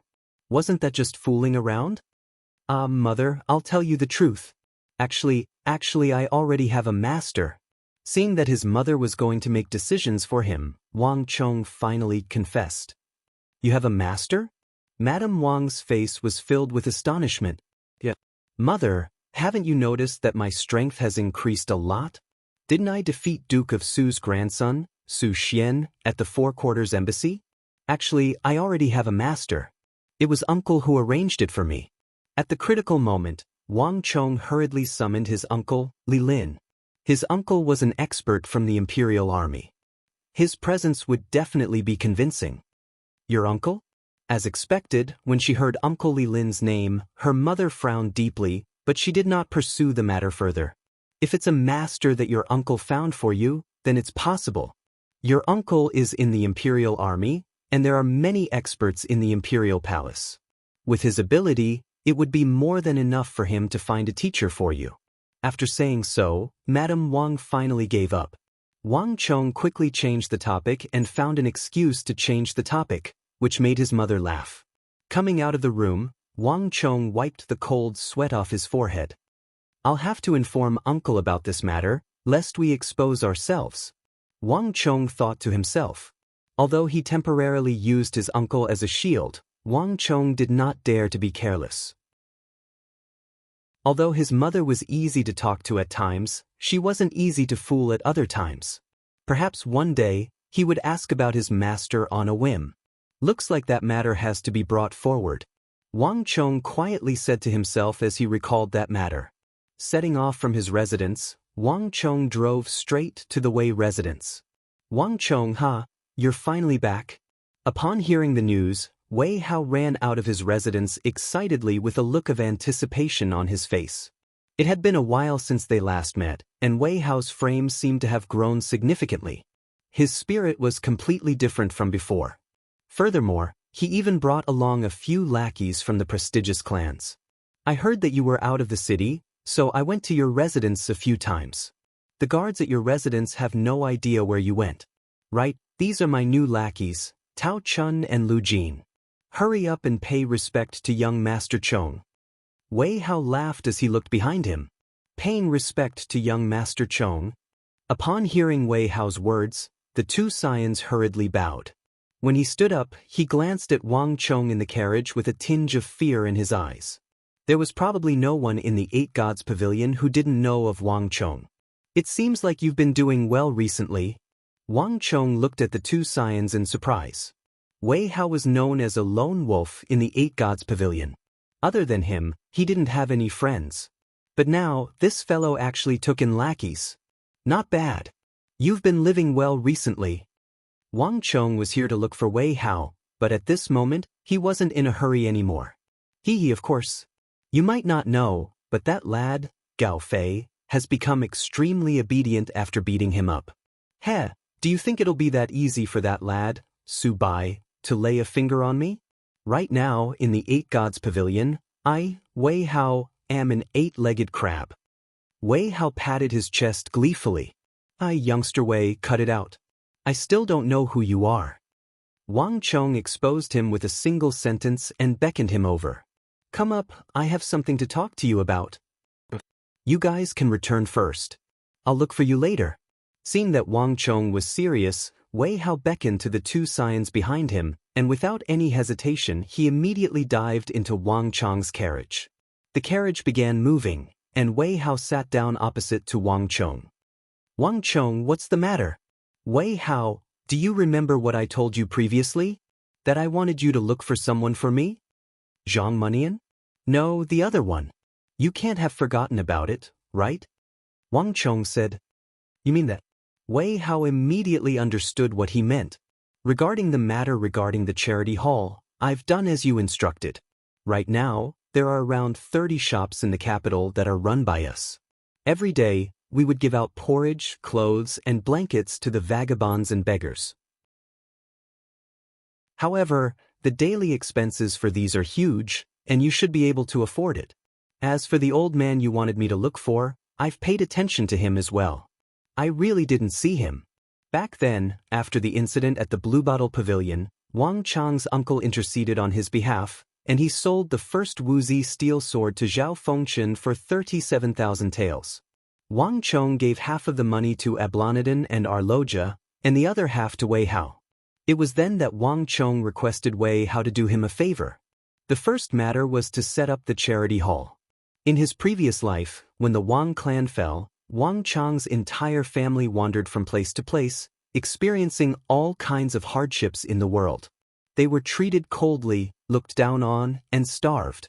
This was because he had experienced such a life, and he had accepted gifts and help from others. Thus, he could understand why. Regardless of the era, space-time continuum, or even the most prosperous era, there was no lack of vagabonds and beggars who wandered from place to place. There were all sorts of reasons why these people wandered from place to place. Some of them were like Wang Chong in his previous life, some were born with a disability, some met with an unexpected calamity, some suffered a huge mental trauma, and some lost the land that they relied on for survival. Regardless of the reason, every single one of them had a different tragedy to face. Due to his own experience, Wang Chong wanted to set up the charity hall to help those in need.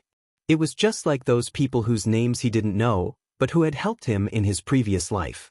This was one of Wang Chong's wishes in his previous life. The other matter was to look for a mysterious old man. In his previous life, there were a few things that Wang Chong wanted the most, but he had never been able to obtain them. Even in his death, he had no fate with these things. One of them was So Yong-sun's art of god and demon obliteration. In the Battle of the Capital, So Yong-sun had used his own strength to display a world-shaking sword art, killing thousands of the otherworldly invaders and stopping their offensive. This supreme art had just revealed its edge and shocked the world when it was buried together with So Yong-sun in the ruins of the capital, becoming a lost art. In the days to come, there would be countless bloody battles that required this art, but no one would be able to use it. Countless people sighed endlessly when they brought it up, revealing endless regret. The other was the great Yin-Yang heaven creation art. In the war against the otherworldly invaders in the Central Plains, there was one person who stood out the most.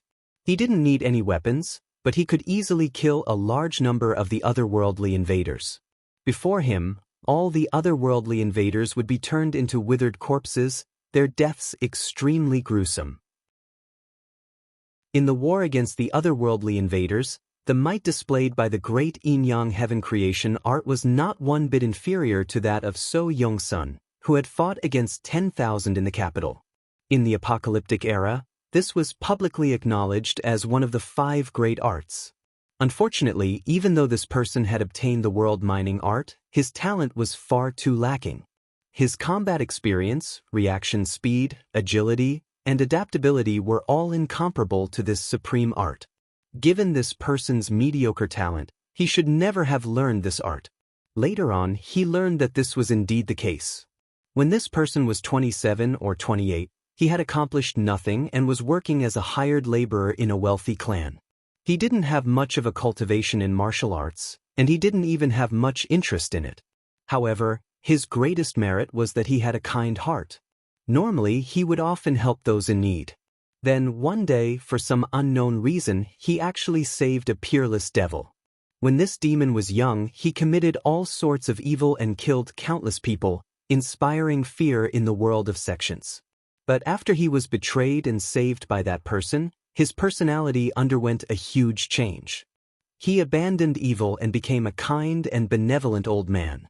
The old man had forced him to accept the great yin-yang heaven creation art, and had even led him onto a completely different path. As if to atone for his sins, and also to change that person's overly ordinary and mediocre aptitude, the old man gave up all of his power and even his life. He used the Great Enlightenment technique to transfer all of his power to that person, and from then on, he created a peerless genius. As for the old man himself, he died from the dissipation of his cultivation. Just like that, an ordinary 28-year-old man with mediocre talent became a top-notch expert in the span of a single night. In order to repay the old man's kindness, he hardened his heart and killed those who had betrayed the old man. At the same time, he also walked a path that he had never wanted to tread. Wang Chong had never met that person, but all of this, including all of his encounters, had been spread by that person himself. When a person stepped onto a path that he didn't like, even if he succeeded, he wouldn't be happy.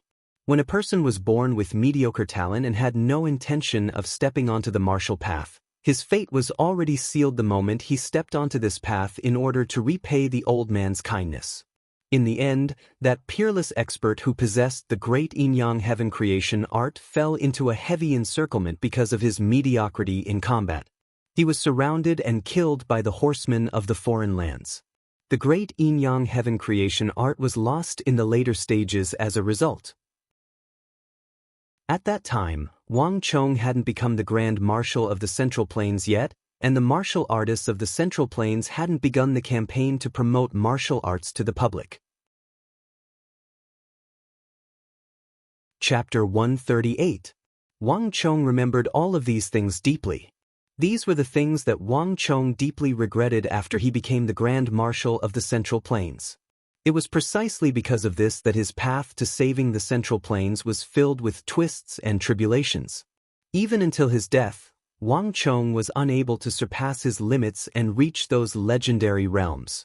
As such, in this reincarnation, Wang Chong's greatest wish was to make up for the regrets in his heart. He wanted to obtain these ultimate arts that were destined to be forgotten in the future. Not only was it for himself, but it was also so that these top-notch ultimate arts wouldn't be buried in the dust of history like in his previous life.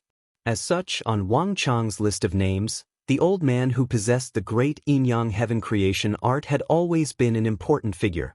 However, it was a pity that the old man was too mysterious. Even that old man was extremely secretive about his unorthodox teacher, only addressing him as the evil emperor. The capital was massive, so how could Wang Chong know when he would be ambushed or where he would appear? In this aspect, Wang Chong could only ask for Wei Hao's help. There's no need to rush this matter. Just help me keep a lookout. See if there's any special old man. Wang Chong knew that he had given Wei Hao too few details, and it was no different from searching for a needle in a haystack. It would be too difficult for Wei Hao to find the evil emperor with just these few details. After driving Wei Hao around the city, Wang Chong took a look at the charity hall. Wei Hao had indeed done a good job. The entrance of the charity hall was packed with people. Clothes, food, water, and a place to rest. All of these were well prepared. In this aspect, it was much better for the Wei clan to have a specialized talent than for him to do it himself. I will have Shanghai prepare another 50,000 gold taels for you. Open more of these charity halls. Other than the capital, you can open more of them in other places as well. Also, help me keep an eye on the old man I mentioned when you have the time. Inform me as soon as you receive any news. Alright. Wei Hao agreed without hesitation. After chatting with Wei Hao for a while, Wang Chong put Wei Hao down and walked toward the Ghost Tree District. Now that he thought about it, it had been more than a month since he last went to the Ghost Tree District to play chess. Big brother. Under the huge locust tree, most of the people had dispersed.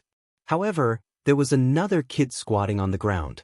When he saw Wang Chong, his eyes lit up and he stood up, his face flushed with excitement. Little guy, you're still here. Wang Chong smiled and patted his head, handing over a candy man he had bought on the way. Big brother, why were you gone for so long? The old grandpa had asked several times. I thought you weren't coming, the child named Jian Jian said. His words were unintentional, but the listener took it to heart. Wang Chong's heart skipped a beat when he heard the old man Jian Jian mentioned several times. After playing chess for so long, this was the first time Wang Chong had heard of that person. There was no doubt that his performance in chess had finally attracted his attention. Don't worry, how could Big Brother not come? I'm just going on a long trip. Wang Chong smiled. Then will Big Brother go on a long trip again? I don't think so, Wang Chong said. The opening of the 3 major training camps was a major event that could affect one's career and fate for the rest of one's life. In comparison, advancing 1 or 2 levels in the spirit vein wasn't that important. In any case, he could go there again in the future. That's great. The child wasn't a scheming person. When he heard that Wang Chong wouldn't beat going on a long trip again, he immediately jumped up in excitement. As he shouted, he reached his chubby hand into the chess jar and took out a black piece. Big brother, here's a piece for you. Wang Chong smiled and held the black piece in his hand, but his eyes were fixed on the chessboard. The first time Wang Chong had come here, the game on the golden chessboard had been a one-sided battle. There were only a dozen or so pieces on the chessboard. But now, the chessboard was densely packed with 80 or 90 black and white pieces. With a glance, Wang Chong knew that the white pieces were at an absolute disadvantage. The white pieces aren't far from losing. Looking at the golden chessboard, Wang Chong smiled. So Young-sun might be unparalleled in martial arts and was a war god, but when it came to the art of war, he was no match for him. When it came to commanding battles, he had probably experienced more battles than Wang Chong in his previous life, not less. Moreover, before he transmigrated, he was already the publicly acknowledged war saint in a global strategy game. In terms of martial arts, he was naturally miles behind So Young-sun. But when it came to the art of war, there was probably no one in this world who could beat him. In a few more days, the white pieces will probably have to admit defeat. Wang Chong laughed in his heart. His way of playing chess was completely different from others. From the first day, his black pieces had been laying out a game. Looking at the situation, Su Zhengshan felt that he only held a slight advantage at the moment. But after a few days, his plan would be completed. So Young-sun would know that he had no hope at all. Wang Chong might have challenged him to a duel, but to play chess with him, even if it was the war god that he respected, he had chosen the wrong opponent. But as these thoughts flashed past his mind, Wang Chong put down his piece and pressed it neatly on the golden chessboard. One more thing. After leaving the Ghost Tree District, Wang Chong thought of Liu Zhizhang. It had been more than a month, and logically speaking, he should have at least 3 elixirs. Turning his horse around, Wang Chong headed straight for the falling jade pavilion. Io, my little ancestor, eldest young master, you're finally here. If you're any later, something big is going to happen. In the falling jade pavilion, a lamp was lit. Seeing Wang Chong appear, Liu Zhizhang slapped his thigh with a frightened expression. Do you know that if you don't appear, the qualification that you obtained with great difficulty will be revoked? Then, the qualification to become a shadow that he had worked so hard to obtain would be revoked. That's 200,000 gold taels. That's 200,000 gold taels. Ha, don't exaggerate it. If something really goes wrong, can you handle it? Where's the elixir? Hurry up and hand it over. Wang Chong laughed heartily, not falling for his trick. Liu Zhizhang was from the Alchemist Alliance, and given his strength, it was only a matter of a few days. It was impossible for him to stall for time.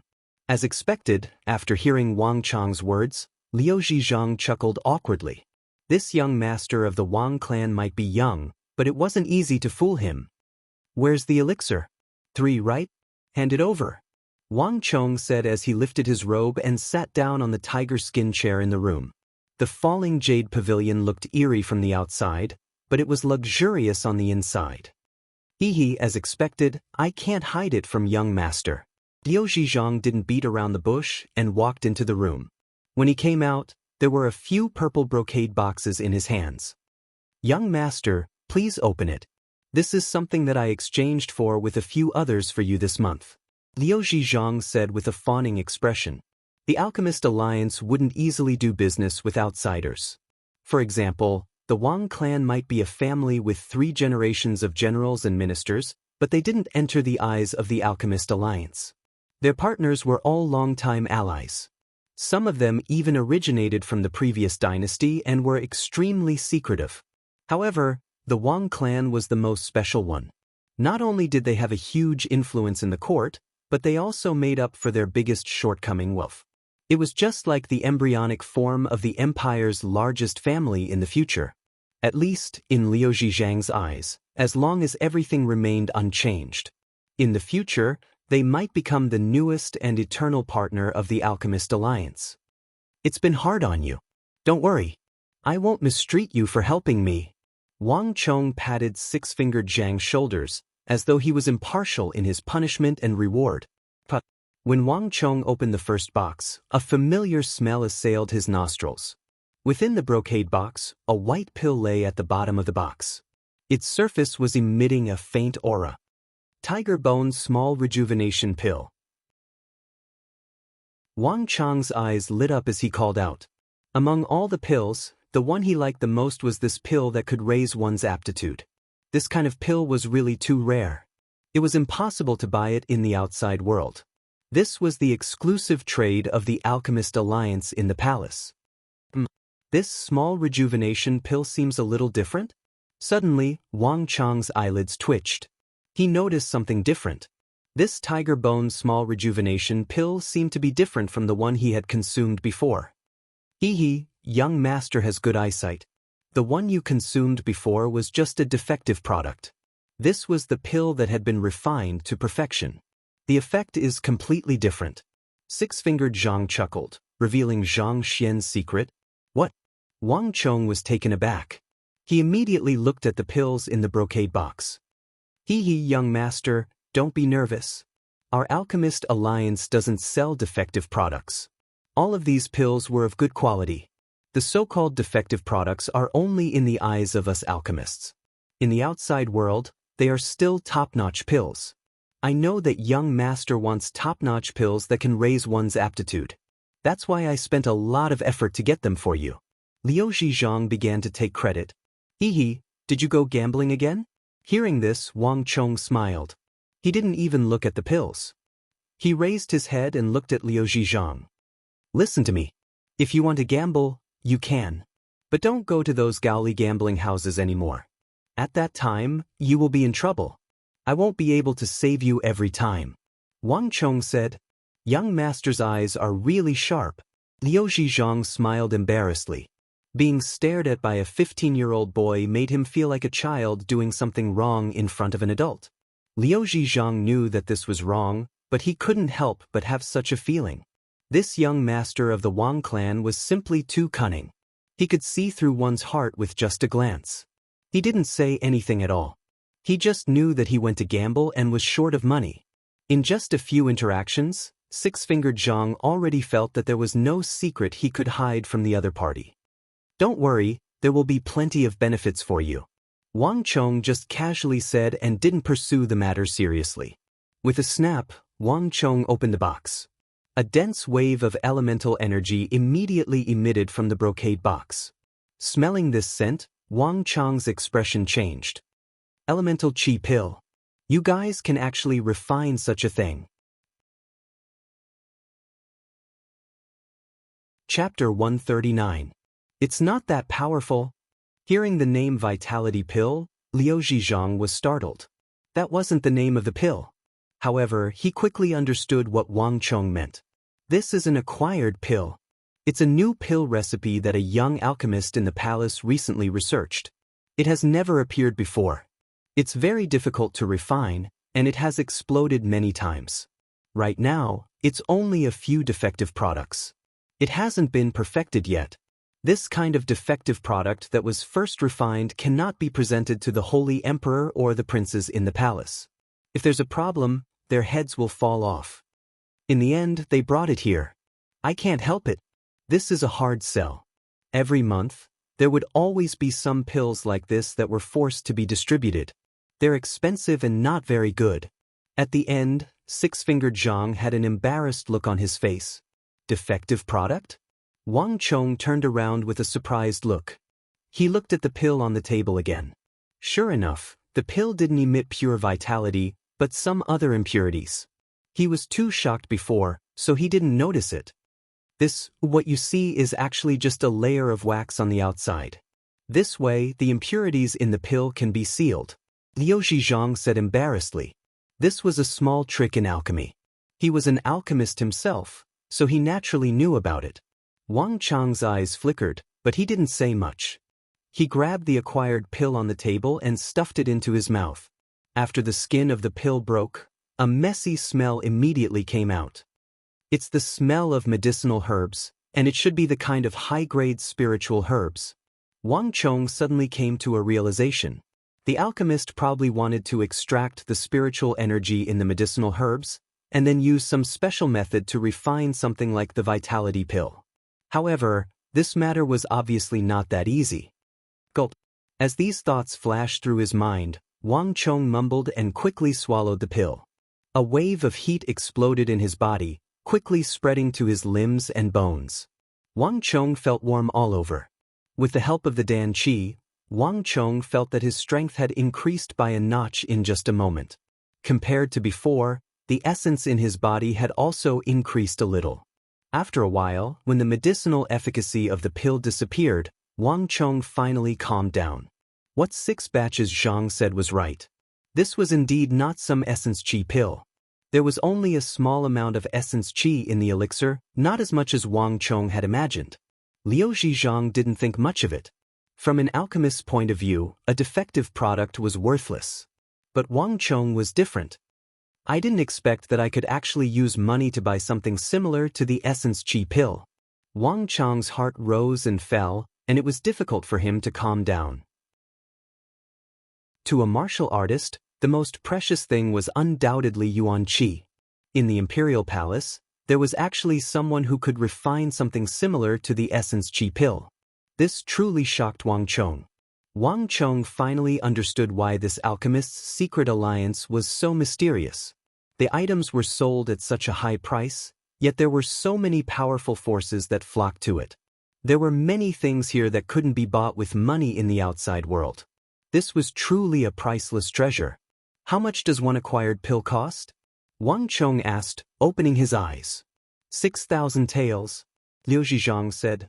He wasn't talking about silver here, but actual gold. This was an alchemist used by the imperial palace. He had never sold an elixir that was priced in silver. How many can you refine in a month? 3, Liu Zhizhang said. I want all of them. Bring them all over for me. Wang Chong said. Six-Fingered Zhang was astonished. But this is a defective product of the elementary level. I know. Wang Chong smiled and said in an unquestionable tone. The last one was a healing elixir. Although it looked ordinary, how could a healing elixir concocted by the imperial palace's alchemist be comparable to an ordinary one? With 2 elixirs, Wang Chong left the falling jade pavilion. After solving all the problems at once, Wang Chong focused all his attention on the 7 qi long saber. This was Wang Chong's second weapon, which was very important to Wang Chong. Moreover, one wouldn't know the cost of daily necessities. Previously, when Wang Chong received more than 600,000 taels of gold, he felt that he would never be able to finish spending it. But when he really put it to use, he felt that he was spending money like water. Joining the alchemist's secret alliance cost him more than 200,000 taels of gold.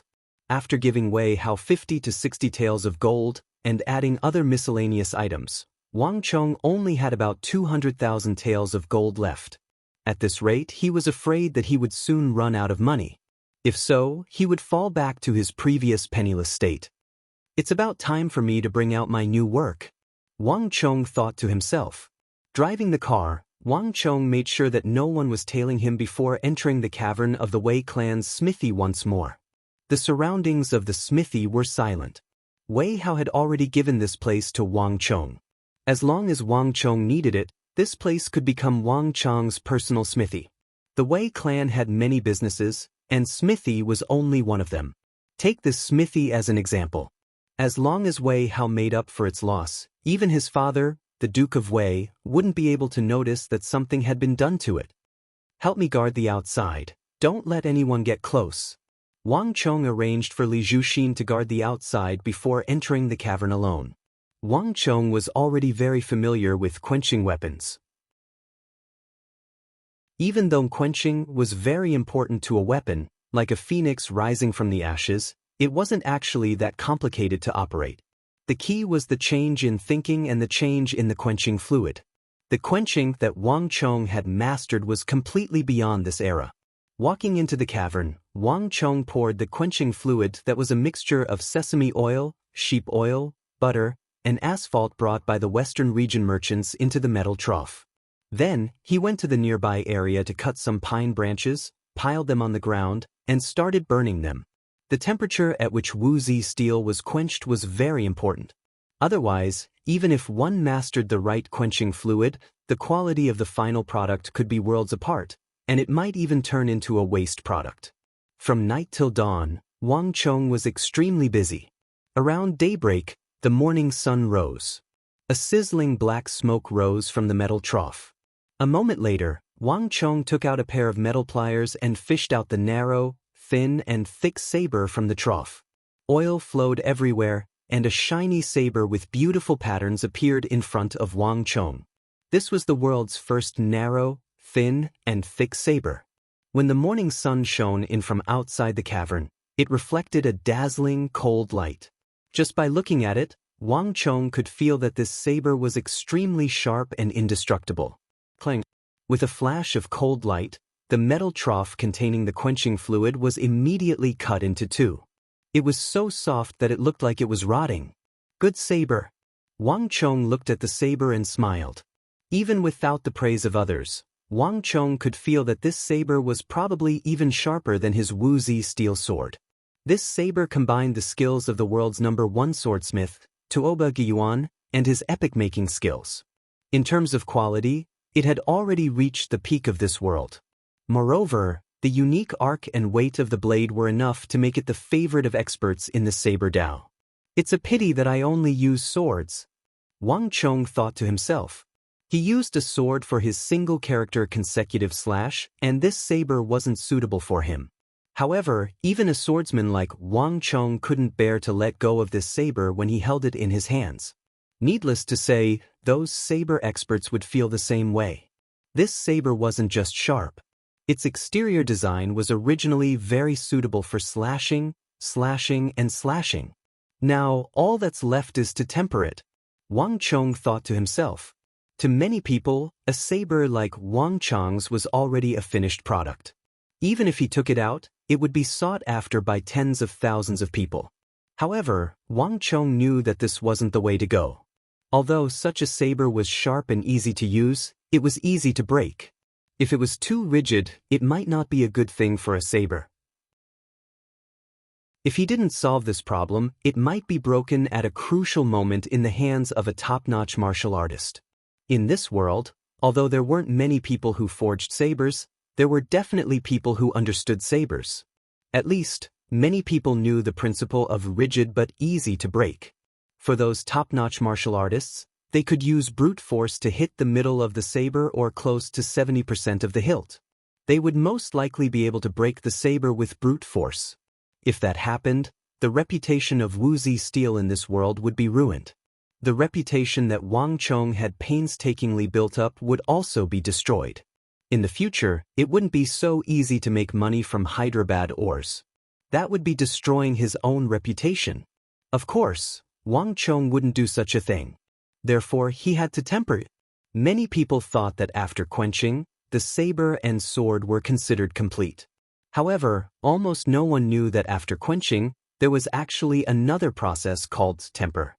This was the last process in the entire process of forging a sword, and it was also the highest and pinnacle of the process.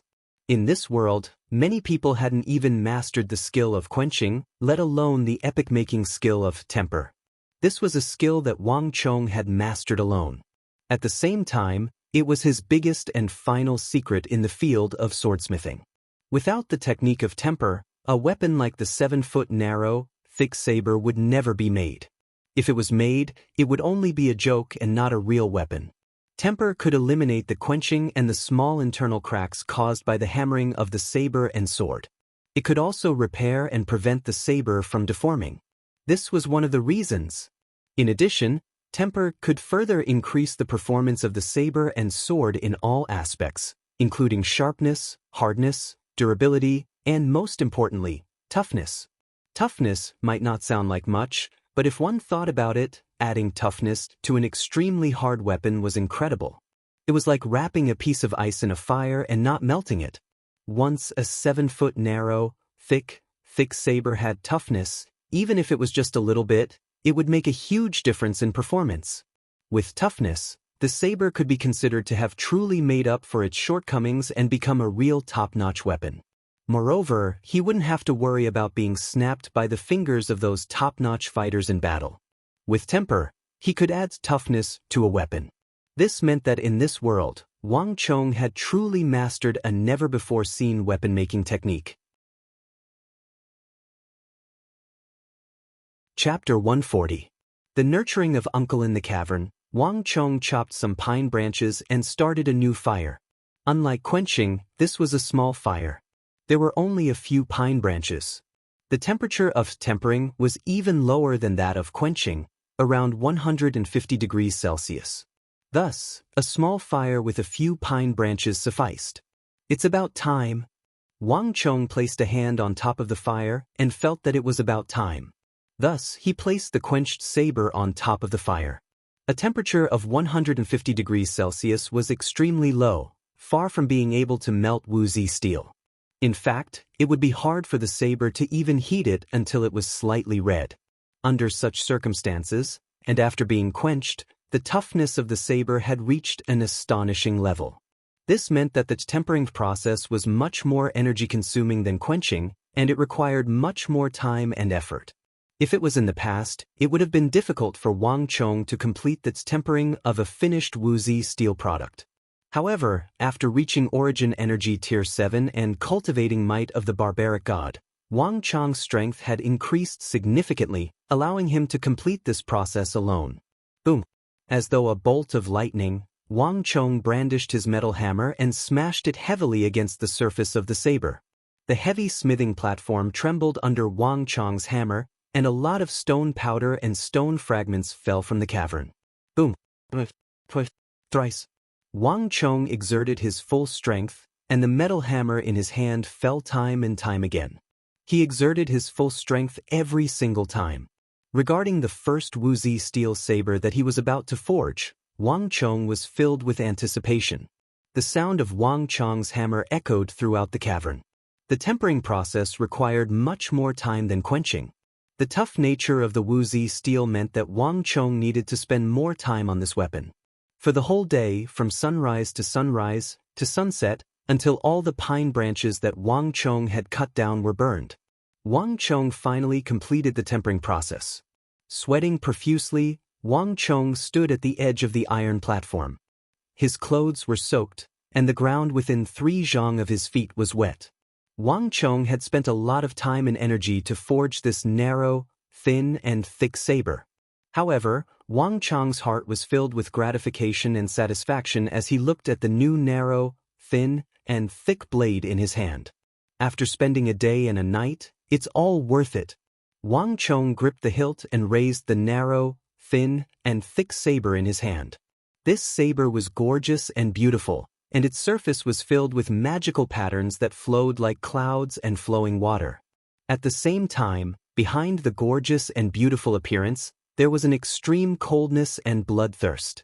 This was a weapon that was born to kill. However, in Wang Chong's hands, it was brought to perfection, reaching the level of art. Shua! Wang Chong held the saber in his wrist and shook it lightly. The air in the cavern immediately rippled like ripples, as though the air itself had been sliced into countless pieces. Amidst the embers of the pine branches, one could see that the sharpness of the narrow, thin, and thick saber was even more terrifying than before. What a good saber! Such a good saber should have its own name. Have you thought of what to call it? A series of footsteps sounded from behind. Li Zhuxin's robes fluttered as he walked into the cavern. Looking at the narrow, thin and thick saber in Wang Chong's hands, his usually calm eyes couldn't help but waver. Hee, I've thought of it. Let's call it Death's Abyss. Wang Chong said with a smile. He seemed to have long known of Li Zhuxin's appearance. Death's Abyss? What a good name. If I knew that you had such a weapon, I might have changed my employment condition to this saber. Li Zhuxin stared at the Death's Abyss in Wang Chong's hands as he spoke. Even though he wasn't a saber user, he couldn't help but feel a sense of fondness for it, and he wanted to claim it for himself. To those true saber users, it was easy to imagine how attractive this saber was. Even if you want it, I won't agree to it. Wang Chong chuckled. 2 June of Hyderabad ores were used to forge this Death's Abyss. Just its normal price alone would fetch at least 80,000 gold taels. Furthermore, this weapon was much more formidable than any weapon Wang Chong had forged before. On top of that, it even harnessed the tempering technique that Wang Chong had mastered. In terms of value, Wang Chong estimated it to be worth at least 100,000 gold taels. This price was much higher than the price he had to pay to hire Li Zhuxin. This was truly a priceless treasure. It represented the highest level of saber arts in this world. Leaving the cavern with Li Zhuxin, Wang Chong headed straight for the capital and handed the newly forged Death's Abyss to Uncle Li Lin. Upon seeing the newly forged Death's Abyss, Li Lin was overjoyed. Wang Chong had disappeared for more than a month, and in this period of time, Li Lin felt as if a year had passed. The Imperial Army commanders who came to demand for the Wuzi steel weapon had trampled through Li Lin's doorstep. Yet, most of them were Li Lin's superiors, and there were some whom even Zhao Fengshen couldn't afford to offend. The pressure that Li Lin was under was unimaginable. Chong, if you had come any later, you would have been collecting my corpse. Li Lin said with a look of relief. Uncle, aren't you being too exaggerated? Wang Chong chuckled. I'm not exaggerating. Don't worry, Chong, I'll leave this matter to me. Without any hesitation, Li Lin was about to enter the royal palace with the Death's Abyss. Wait a moment. Wang Chong hurriedly stopped Uncle Li Lin. Death's Abyss might be important, but this wasn't the only reason why Wang Chong came here this time. There are a few things that I'll have to trouble Uncle to help me with. As Wang Chong spoke, he explained the matter regarding the assassin pavilions to Li Lin. To think that there would be such a thing. After hearing the entire matter, Li Lin harumphed coldly. A rare sliver of killing intent surfaced on his face. It's one thing for them to deal with others, but to think that they would try to kill you as well, we can't let them live. Don't worry, I'll inform Lord Zhao of this matter and have him help us deal with it. You don't know. You're the apple of everyone's eye in the Imperial Army.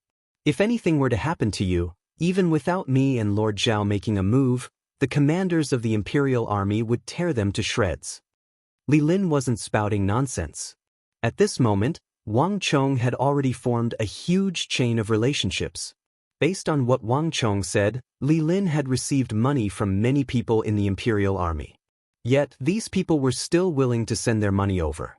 Furthermore, after the battle between Zhao Fengshen and Huang Xiaotian, the Wuzi steel sword forged by Wang Chong had gained the recognition of the entire Imperial Army, becoming the #1 blade of the Imperial Army. In the eyes of the Imperial Army, in the entire capital, or even the entire Central Plains, only the weapons forged by Wang Chong were worthy of the identity of an Imperial Army member. At this moment, as long as one was capable, every single Imperial Army member would look forward to receiving a Wuzi steel sword. Li Lin couldn't even collect enough money every month. If something were to happen to such a master swordsmith, it was easy to imagine how the Imperial Army would react. Don't worry, I know that at least 3 commanders of the Imperial Army would be willing to make a move on this malignant tumor. What profound martial realm expert. What assassin pavilion. In the capital, going against you is equivalent to going against the entire Imperial Army. I'll get rid of every single one of these malignant tumors. Wang Chong's uncle, Li Lin, looked at Wang Chong with disdain, and a domineering aura flowed out from him. Even Wang Chong couldn't help but stare at him in astonishment. He had known his uncle for a long time, but he had never seen such domineering aura from him. The appearance is born from the heart, and the heart changes from the state. After being transferred out of the North Gate and promoted, my uncle's state of mind has changed as well. He has already nurtured his own domineering aura. Wang Chong thought. Wang Chong was delighted by this change. In his previous life, his uncle had always been a little fearful due to his relationship with the old master. However, things were different now. Men were ambitious, this was their nature. In Wang Chong's view, this was his uncle's true self. Perhaps, it's time for that matter to be brought forward, Wang Chong thought. In Wang Chong's heart, every single one of his family members was his left and right arms, and they were an important force that could change his fate. This time, Wang Chong was only here to hand over the Death's Abyss and have his uncle deal with the Jasassin Pavilion. However, the domineering aura from his uncle had stirred Wang Chong's heart. The reason why Wang Chong helped his uncle wasn't because he wanted him to spend the rest of his life on the walls of the royal palace, or to serve as Zhao Fengshen's lackey. Toward his uncle, Wang Chong had greater expectations and ambitions. However, with his current strength, it was impossible for him to accomplish all of this. Uncle, wait a moment. Under Uncle Li Lin's astonished gaze, Wang Chong suddenly dived into the carriage. When he came out, he was holding a handwritten secret manual in his hand. Uncle, this is for you. Wang Chong took the secret manual that he had hidden in the secret chamber beneath the carriage and passed it over with a single hand. For me? What is it? Li Lin looked at Wang Chong in confusion, unable to make head or tail of what was going on. As he spoke, he subconsciously took it from Wang Chong. Initially, Li Lin was still in a daze, but after flipping through 2 pages, his face warped in astonishment. Martial Arts Secret Manual. What Wang Chong passed him was a martial arts secret manual, and an extremely formidable one at that. Just by flipping through a few pages, Li Lin could tell that this martial art was far more formidable than any of the martial arts he had learned before. Chong, how did you get such a thing? Li Lin was astonished. This martial art was of an extremely high tier. Li Lin didn't believe that a teenager like Wang Chong could possess it. Uncle, this was actually given to me by my grandfather. Wang Chong pointed it out and pushed all of the credit to his grandfather. Even though Wang Chong was able to purchase the Hyderabad ore and forge the Wuzi steel sword, it wasn't completely inconceivable. At the very least, it was within reason. However, for a top-notch martial arts secret manual to be taken out all of a sudden, it was impossible for one not to be suspicious. This wasn't something that could be explained by intelligence. It was precisely because of this that even though Wang Chong had already made a copy of this secret manual, he didn't find a suitable opportunity to pass it to him. Until the Four Quarters Embassy, Old Master? Li Lin was astonished. That's right. Do you still remember the Four Quarters Embassy? It was after my birthday that my grandfather asked my grandmother to pass it to me. Grandfather probably felt embarrassed, so he asked me to pass it to you. Feigning ignorance, Wang Chong said insincerely. Grandfather had been suppressing uncle to the position of the North Gate's underling. Even though it was for his own good, uncle was a man. It was hard to say that he wouldn't hold a grudge against uncle. In a sense, Wang Chong was helping to mend the rift between uncle and grandfather. Old Master, as expected upon hearing Wang Chong's words, Li Lin seemed to have understood something, and his eyes were filled with gratitude. However, in front of Wang Chong, he managed to hold himself back. I understand. Li Lin smiled. If there's a chance, help me thank the old master. Tell him that uncle won't let him down. Leave the matter of the Wuzi steel saber to me. I'll be heading in now. After which, he turned around and walked toward the royal palace with Death's Abyss in tow. Perhaps it was his imagination, but Wang Chong felt as though a heavy burden had been lifted from his back, or as though a burden buried deep in his heart had been lifted.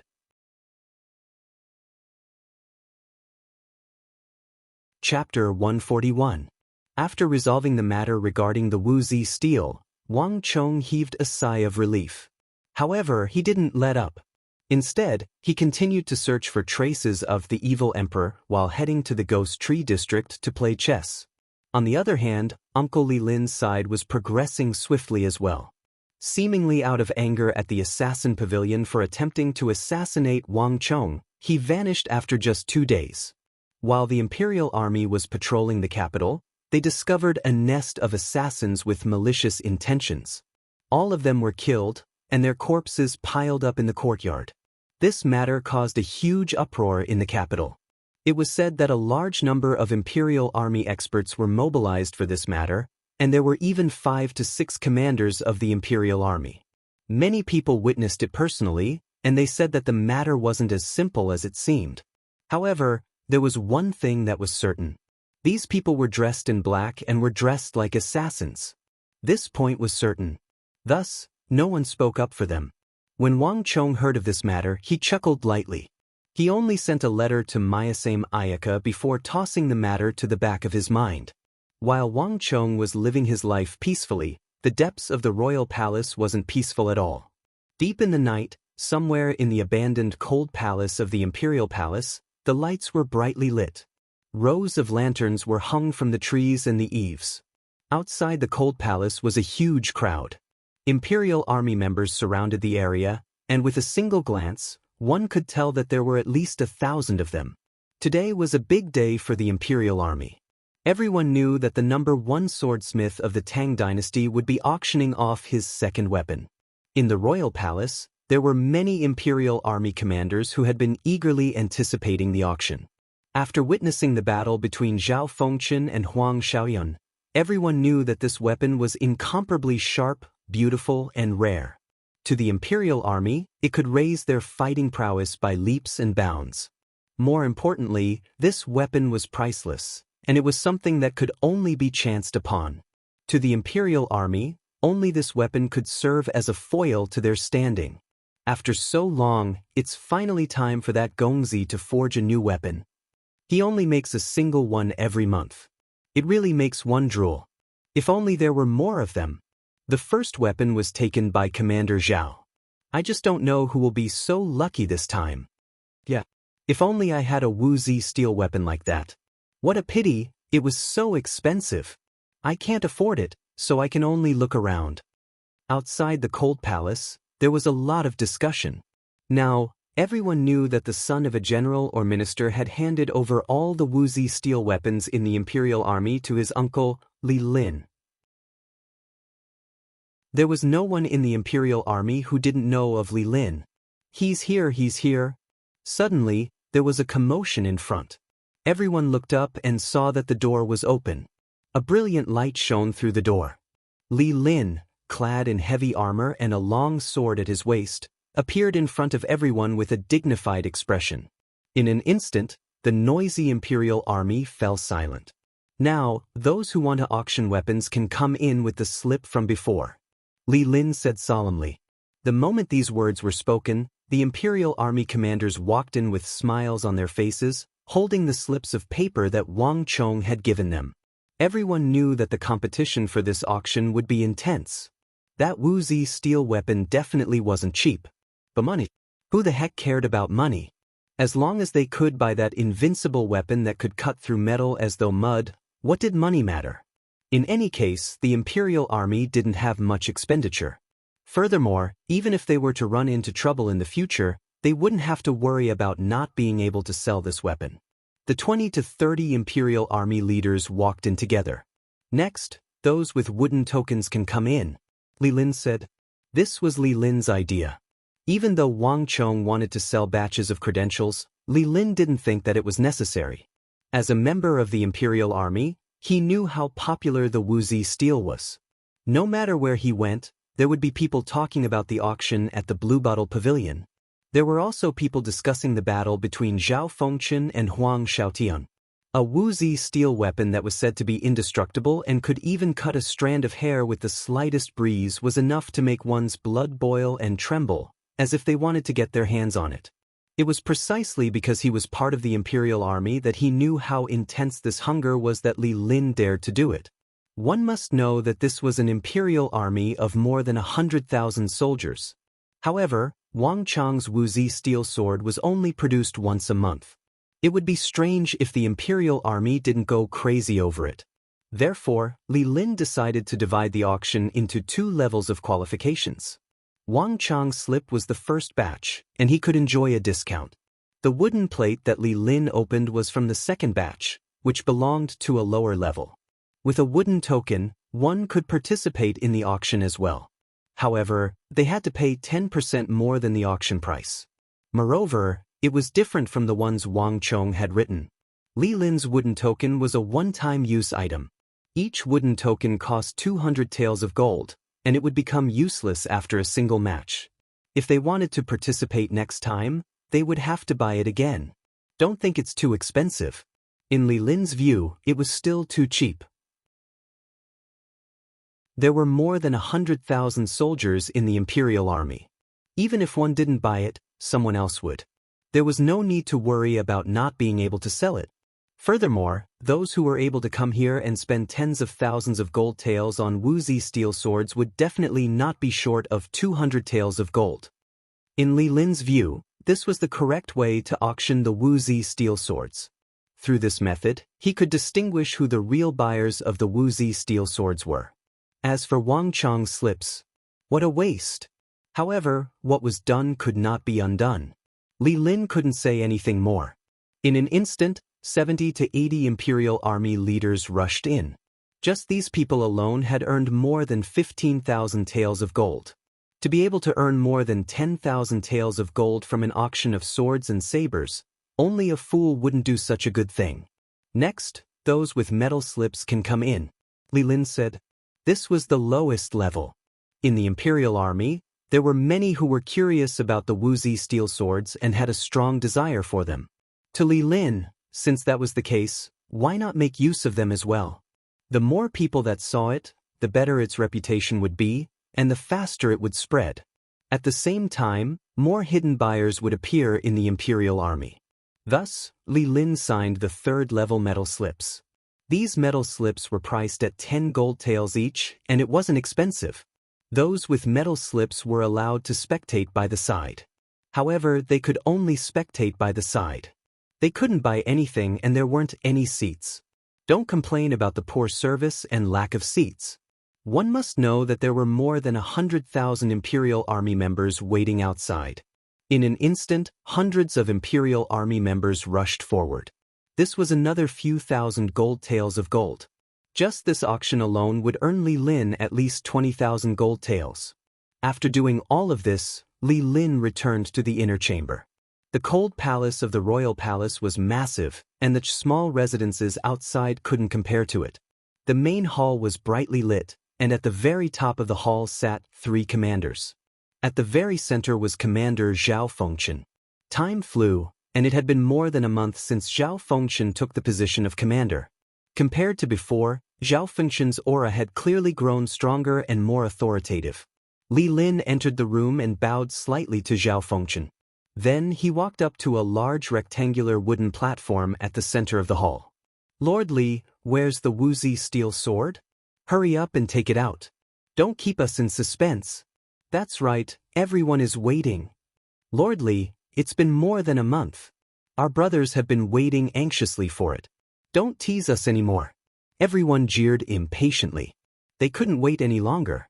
Lord Li, you can't be joking with us, right? Some of the Imperial Army commanders even expressed their displeasure. So anxious? Can't you wait even a moment? Li Lin chuckled. This was the effect he wanted. Since that's the case, I won't keep you in suspense. The second Wuzi steel sword is right here. Pa! Right after saying those words, Li Lin slammed his palm on the wooden platform before him. The wooden platform was smashed into pieces, and underneath the chest was a pitch-black weapon that was 7 feet long. The weapon was placed on a similarly long, hollow, pitch-black metal table. In an instant, the entire hall fell silent. Everyone thought that Li Lin was the one hosting the auction, but who could have thought that there would be a hidden mechanism hidden within the wooden platform? Lord Li, what's this? An Imperial Army commander stood up from his seat and pointed to the bizarre weapon on the hollow metal table. Many people thought that Wang Chang's work would be a sword, just like the previous one. But from the looks of it, that wasn't the case at all. The weapon was around 2 fingers wide, but it was 7 chi long. Furthermore, it had a certain curve to it, making it look extremely beautiful. It was sheathed in a black wooden sheath, and it looked completely different from any weapon that they had seen before. Good question. This is the first saber that my nephew, Wang Chong, has forged. Just this point alone makes this saber extremely valuable as a collector's item. Furthermore, I believe that all of you can tell that this saber is extremely long. That's right, the craftsmanship of this saber is completely different from before. The materials used to forge this saber are twice that of swords. On top of that, this saber is just as sharp, perhaps even sharper. According to my nephew, this saber is made for killing, so he named it Death's Abyss. Around this saber, no one can escape death. Li Lin spoke with confidence and composure. Even before so many Imperial Army commanders, he didn't lose his composure at all. Death's Abyss. Everyone turned to look at him. Just the name itself was enough to tell that this saber was a famous one, and it was worth collecting. More importantly, this was the first saber creation of the #1 swordsmith in the world. Just this alone would be able to fetch a high price in the future. It's indeed worth it. This is the first saber creation. Such an item is priceless. In the hall, the Imperial Army commanders were trembling in agitation. They didn't lack money, but they had money that they couldn't spend. Not only could this weapon display their identity and raise their fighting prowess, it was also a collector's item.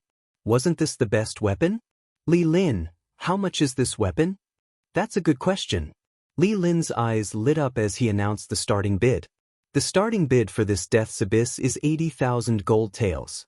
There's only one, and it goes to the highest bidder. The auction begins now. Boom! Chapter 142. 85,000. 88,000. 90,000. 110,000. 110,000. In just a short period of time, the price of the saber had exceeded 100,000. Even Li Lin was secretly shocked. 80,000 gold taels was twice as expensive as before. Li Lin thought that such a high price would make many people hesitate. But from the looks of it, the past month had fully aroused the hunger in everyone's hearts. Adding the words "one of a kind" to the price, it further ignited everyone's enthusiasm for the auction. 115,000. 118,000. 120,000. The bidding price was still increasing, and the Imperial Army members watching from the outside felt their blood boiling. This was a true treasured saber, one that was truly priceless. When treasured sabers in the outside world were worth less than 600 gold taels, only the Imperial Army members would be able to see treasured weapons worth 10,000 gold taels. Even though the price of the saber was expensive, many people had been preparing for this auction since a month and a half ago, even after the battle between Commander Zhao and Commander Huang. This is too exciting. That's 120,000 gold taels. It's several times more expensive than before. Why don't you take a look at how heavy this saber is? I've never heard of it before, and the materials used are 2 times more than before. Furthermore, this is the first saber of a master. Even if we don't use it, we can still sell it in the future. Did you see that? That's Commander Jing. Even Commander Jing is here. This was a true aristocratic family with deep foundations and inheritances. The Jing clan was one of the top prestigious clans in the Sui dynasty. Those prestigious clans outside can't compare to it. That's right. Even though the Jing clan doesn't stand out in the outside world, their reputation is far from that of those prestigious clans outside. But in reality, this was a true aristocratic family, a true colossus. Normally, they wouldn't even let you know. 120,000 gold taels isn't much to such a secretive clan. That's right. Also, the Bai clan is a 6th-generation Imperial Army general. It would be a wonder if they would let such an opportunity slip by. There are too many monks and not enough gruel. At the back of the hall, the faces of the crowd were flushed red, as though they were on steroids. They were even more excited than those who were participating in the auction. It was truly worth it to be able to spectate here for 10 gold taels. In the Imperial Army, who would care about 10 gold taels? 139,000. 140,000. 141,000. 142,000. 142,500. That there was a limit to the value of any weapon, but it was not infinite. When the price reached 140,000, the increment gradually slowed down. Obviously, in everyone's hearts, the true price of this weapon should be around 150,000, not more than that. Not bad. Behind Li Lin, Zhao Fengchen nodded slightly. This price had already exceeded his expectations. It was quite good. It was apparent that this weapon was very popular among the Imperial Army. Logically speaking, this price was not bad. However, Li Lin couldn't help but laugh when he saw this scene. He had heard from Wang Chong before. This time, the sword was very similar. It used a new technology, and compared to the previous Wuzi steel weapons, there was an additional process. Almost immediately, Li Lin keenly realized that there was a huge business opportunity in this. Everyone, speaking of which, none of you have seen a real saber. Now, I'll let everyone take a look. Li Lin suddenly grabbed the hilt of the saber and pulled it lightly. Clang! A clear and melodious dragon's roar resounded in the ears of everyone in the hall. Following that, a cold light leaped up like a flood dragon and streaked across the ceiling above the hall. All the lights in the room suddenly dimmed at this moment and were robbed of their light. Everyone's heart skipped a beat. When they took a closer look, they realized that Li Lin was holding a uniquely shaped saber. This was a 7-chi-long saber. From the tip of the saber to the hilt, it was an extremely uniform length of 2 fingers. On top of that, the massive arc of the saber seemed to exude a soul-stirring sense of beauty. What was even more stifling was the magical inscriptions on the saber. It exuded an extreme sense of beauty, and at the same time, it exuded an intimidating sense of aggression. It was as though the saber had left one's grasp and was preparing to launch an attack, exerting an immense pressure on one's heart. In an instant, the originally noisy hall suddenly became extremely quiet. Zhao Fengchen was just about to pick up the tigu on the table, but upon seeing this sight, he was stunned for a moment, and his hand was just about to press down on it. As he was in a rush, he didn't have the time to take a good look at the saber that Li Lin had brought over.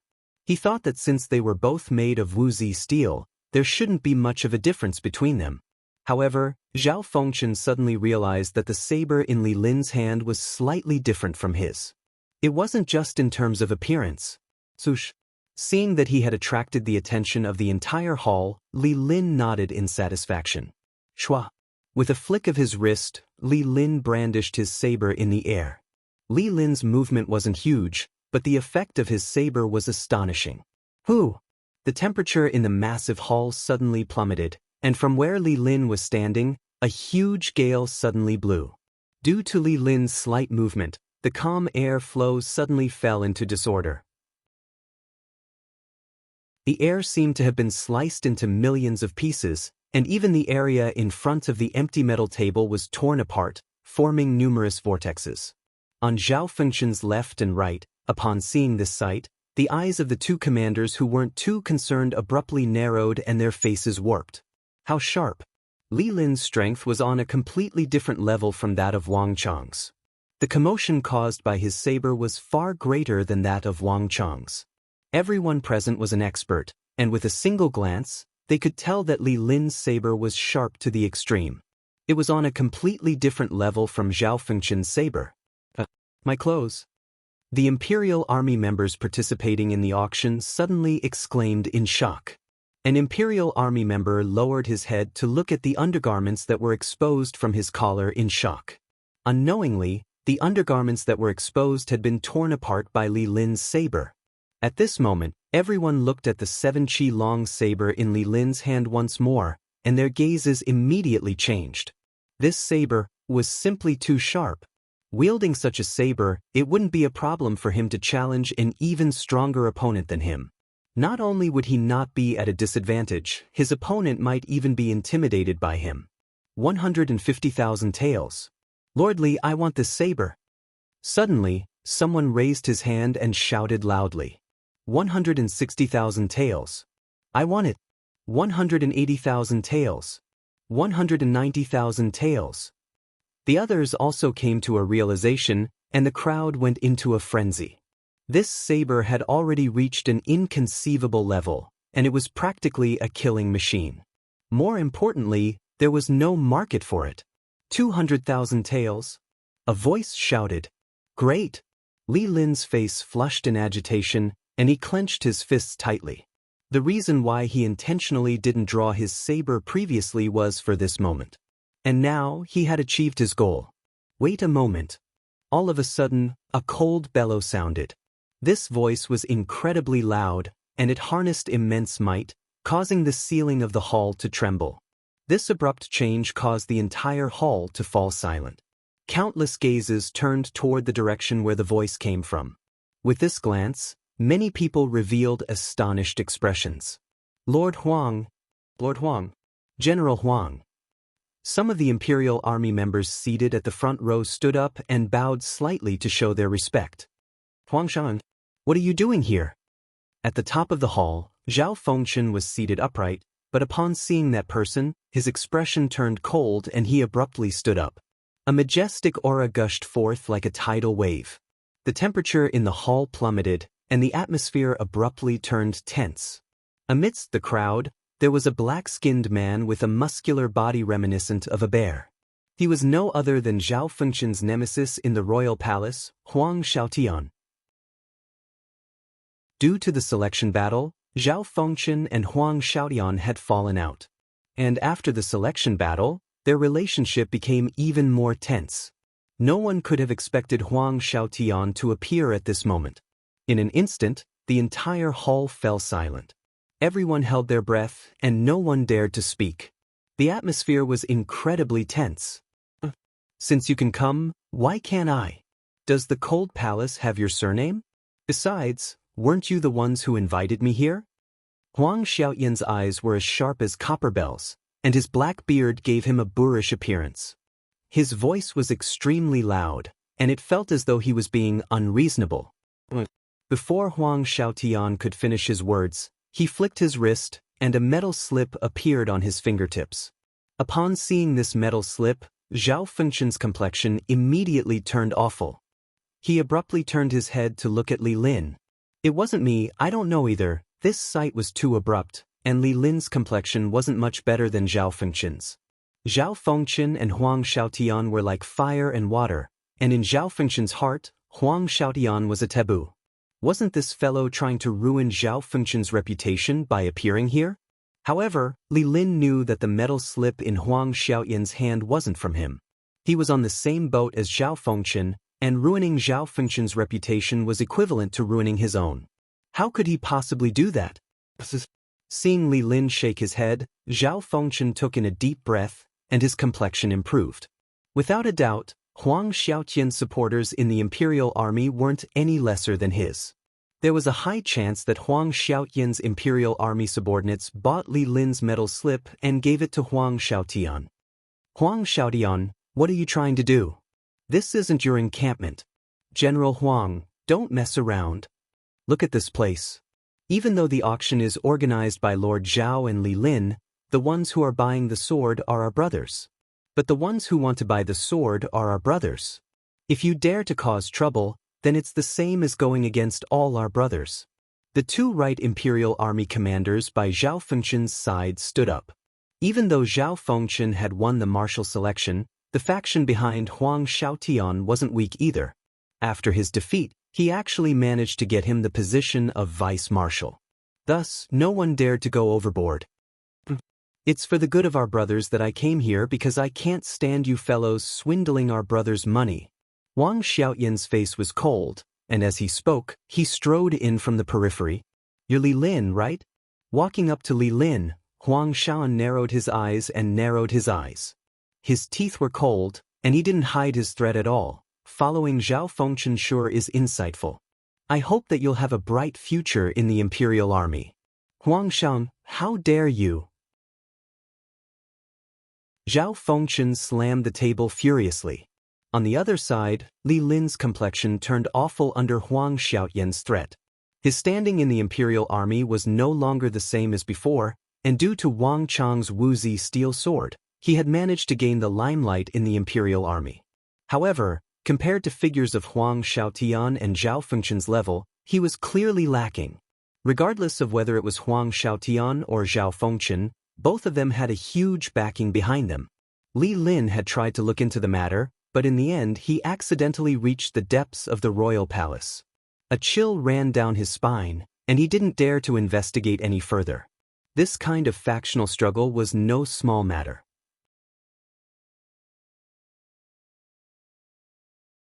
Chapter 143. Lord Huang, this isn't the Mirage Dragon. There are so many brothers here. Lord Huang, please conduct yourself with dignity. At this moment, Li Lin suddenly spoke up. The moment he opened his mouth, everyone was shocked. Even Zhao Fengchen was taken aback. Li Lin, how dare you speak to me in such a manner? Huang Xiaoyan's face was cold as he glared at Li Lin.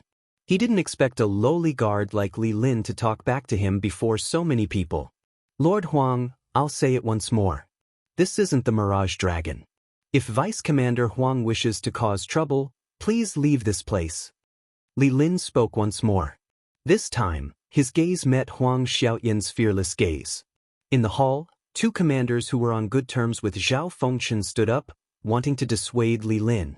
It wasn't a good thing to make an enemy out of Huang Xiaotian. However, Zhao Fengchen quickly waved his hands to stop them. Looking at Li Lin, Zhao Fengchen was astonished, and many thoughts flashed through his mind. He had a deep understanding of Li Lin. There was a huge problem with Li Lin's personality. He was overly cowardly, and the fact that he had been a minor guard of the North Gate for more than a decade was more than enough to illustrate this problem. Thus, Zhao Fengchen didn't have much hope for Li Lin. All he wanted was for him to be promoted to a minor guard. Yet Li Lin actually dared to talk back to Huang Xiaotian before so many people. This left him astonished. In that instant, Zhao Fengchen could vaguely sense a change in Li Lin. It seems like he's really different. Zhao Fengchen's eyes flickered. He suddenly had a different opinion of Li Lin. How dare a minor guard like you speak to me in such a manner? Huang Xiaoyan's gaze was incredibly cold. If looks could kill, Li Lin would have died many times over. Huang Xiaoyan had never been polite to those who dared to offend him. But in the end, Huang Xiaotian didn't make a move. You're just a trash who relied on a woman to climb up. On Duke Jiu's account, I won't teach you a lesson this time. Huang Xiaoyan's palm shot forward, and with lightning speed, he grabbed the Death's Abyss in Li Lin's hand. Boom! Li Lin didn't even have time to react before he was sent flying by this huge force. He staggered and only managed to stabilize himself after taking a few steps back. His face was extremely red. Li Lin could be considered an expert in the Imperial Army. But compared to a future big shot like Huang Xiaotian, there was still a huge gap. Even though Huang Xiaotian had lost to Zhao Fengchen, he was still one of the top experts in the future Imperial Army beneath the three marshals. How could Li Lin be his match? Brothers, please take a look. I, Huang Xiaotian, am not here for a personal grudge. It's just that I can't bear to see these fellows swindle others of their wealth. Huang Xiaotian easily snatched Death's Abyss from Li Lin's hand. His right hand gripped the hilt of the saber and slowly turned it around in the hall. A series of cold gleams swept through the void, causing everyone's eyes to be dazzled.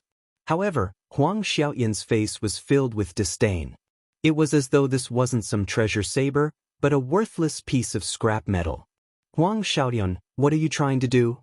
Zhao Fengchen suddenly spoke with a cold expression. Didn't I tell you?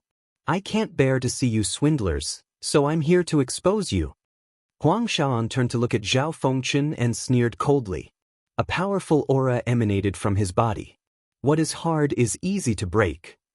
Zhao Fengchen, Li Lin, don't tell me you don't understand this logic. Any weapon that exceeds 3 qi will break easily, and the longer it is, the more likely it will break. Thus, in the Central Plains, there are very few swordsmiths who can forge weapons beyond 3 qi. A weapon of 4 qi is already a rare sight, but to think that you would use a weapon of 7 qi to fool everyone. Do you really think that everyone here is a fool? Huang Xiaoyan's words immediately caused a huge commotion in the hall. Everyone was here for the reputation of the wood steel weapons, and with Zhao Fengchen's example as well as the lack of time, they didn't really consider this problem. However, with Huang Xiaoyan's words, many of them came to a realization. That's right, what is hard is easy to break. Even though they didn't know how to forge swords, they understood this logic.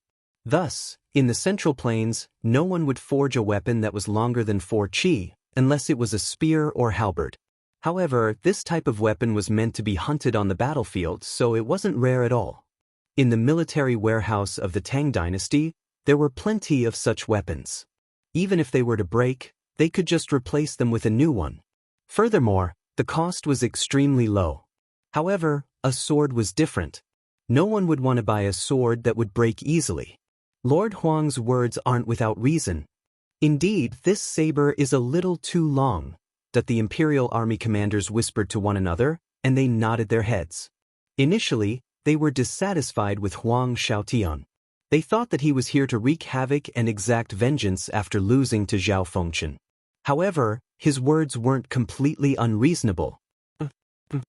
Raising death's abyss high up, Huang Xiaoyan's beard trembled. Upon seeing this sight, he sneered coldly in his heart, as though he had already predicted everything. Behind him, Zhao Fengchen and Li Lin's expressions changed slightly. Zhao Fengchen had bought the Wuzi steel sword from Wang Chong, defeated Huang Xiaotian, and became the marshal. Thus, he subconsciously chose to trust Li Lin and Wang Chong. On the other hand, Li Lin was his nephew, so there was no need for him to doubt him. Thus, the two of them didn't consider whether it was reasonable for a 7 qi long saber to be so long. Now that Huang Xiaotian had brought it up, the two of them realized that something was amiss.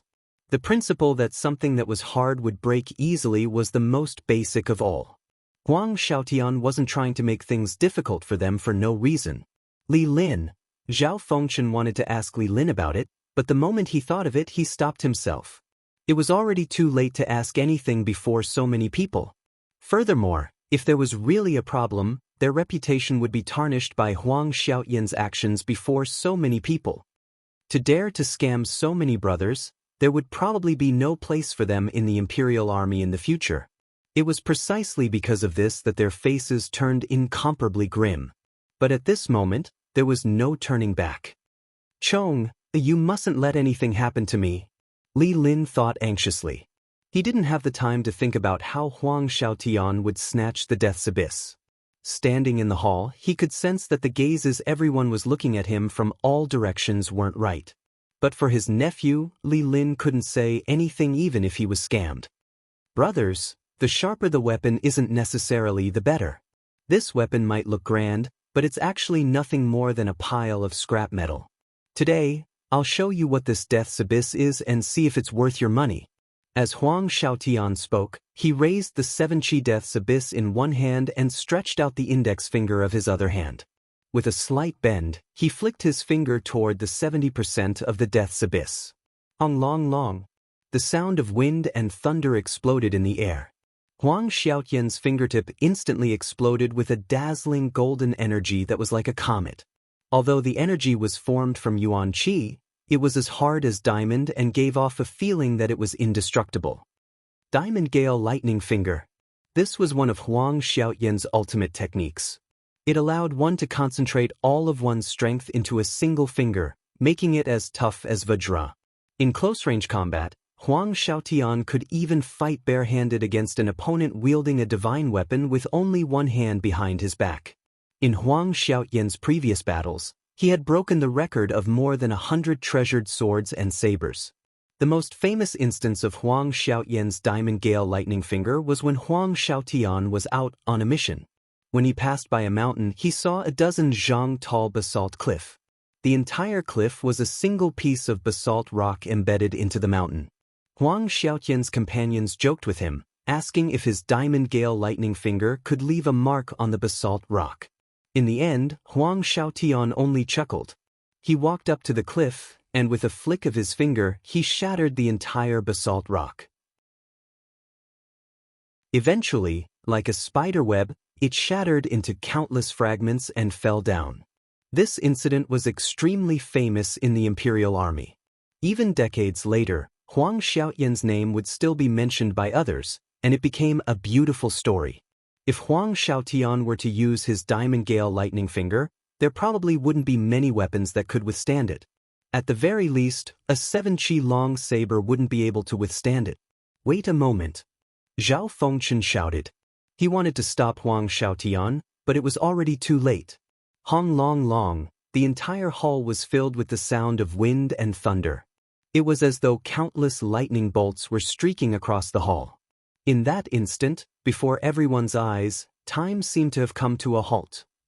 A raging wind blew in the hall, and endless air currents flowed in the direction of the death's abyss along with Huang Xiaoyan's finger. As Huang Xiaoyan's finger inched closer, everyone's hearts leaped into their throats. The atmosphere was tense. Everyone knew that Huang Xiaoyan's finger could collapse a cliff with a single finger. It wasn't something that could be looked at normally. This finger wasn't just a single finger, it was his full strength. No one knew whether the 7-chi long death's abyss could withstand this attack or not. Long. Finally, Huang Xiaoyan's finger struck 70% of the saber, and the entire hall trembled. It was as though an invisible meteor had struck it, and the trembling of the saber reverberated in the air. But in the next instant, everyone was dumbfounded. Even after withstanding the full strength of Huang Xiaoyan's Diamond Gale Lightning Finger, the 7-chi long Wuzi steel was actually unscathed. How is this possible? In that instant, no one was more shocked than Huang Xiaotian. The strength of the Diamond Gale Lightning Finger was incomparably powerful, and he had broken countless weapons with it. There weren't many weapons that could withstand it. Not to mention, this weapon was 7-chi long, making it even easier for it to break.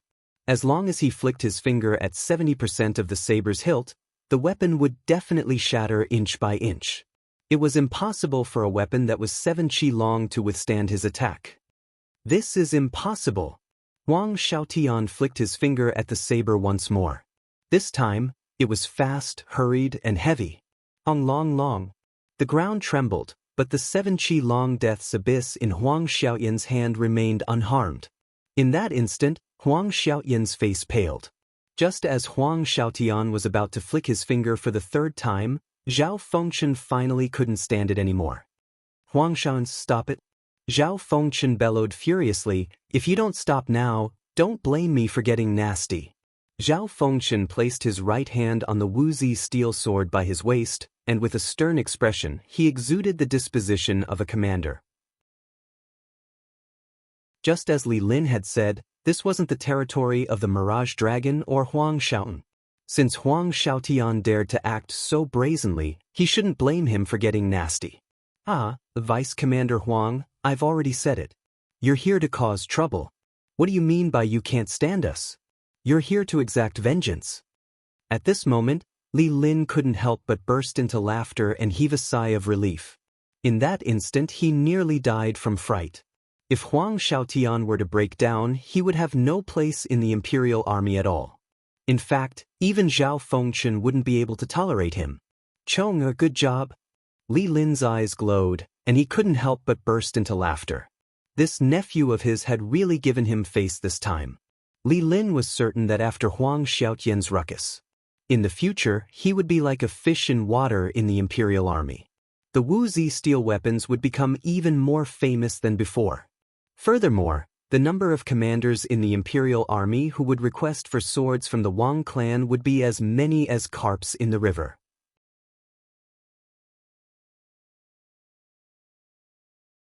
Chapter 144. Lord Huang, this place is prepared for those who are auctioning the saber.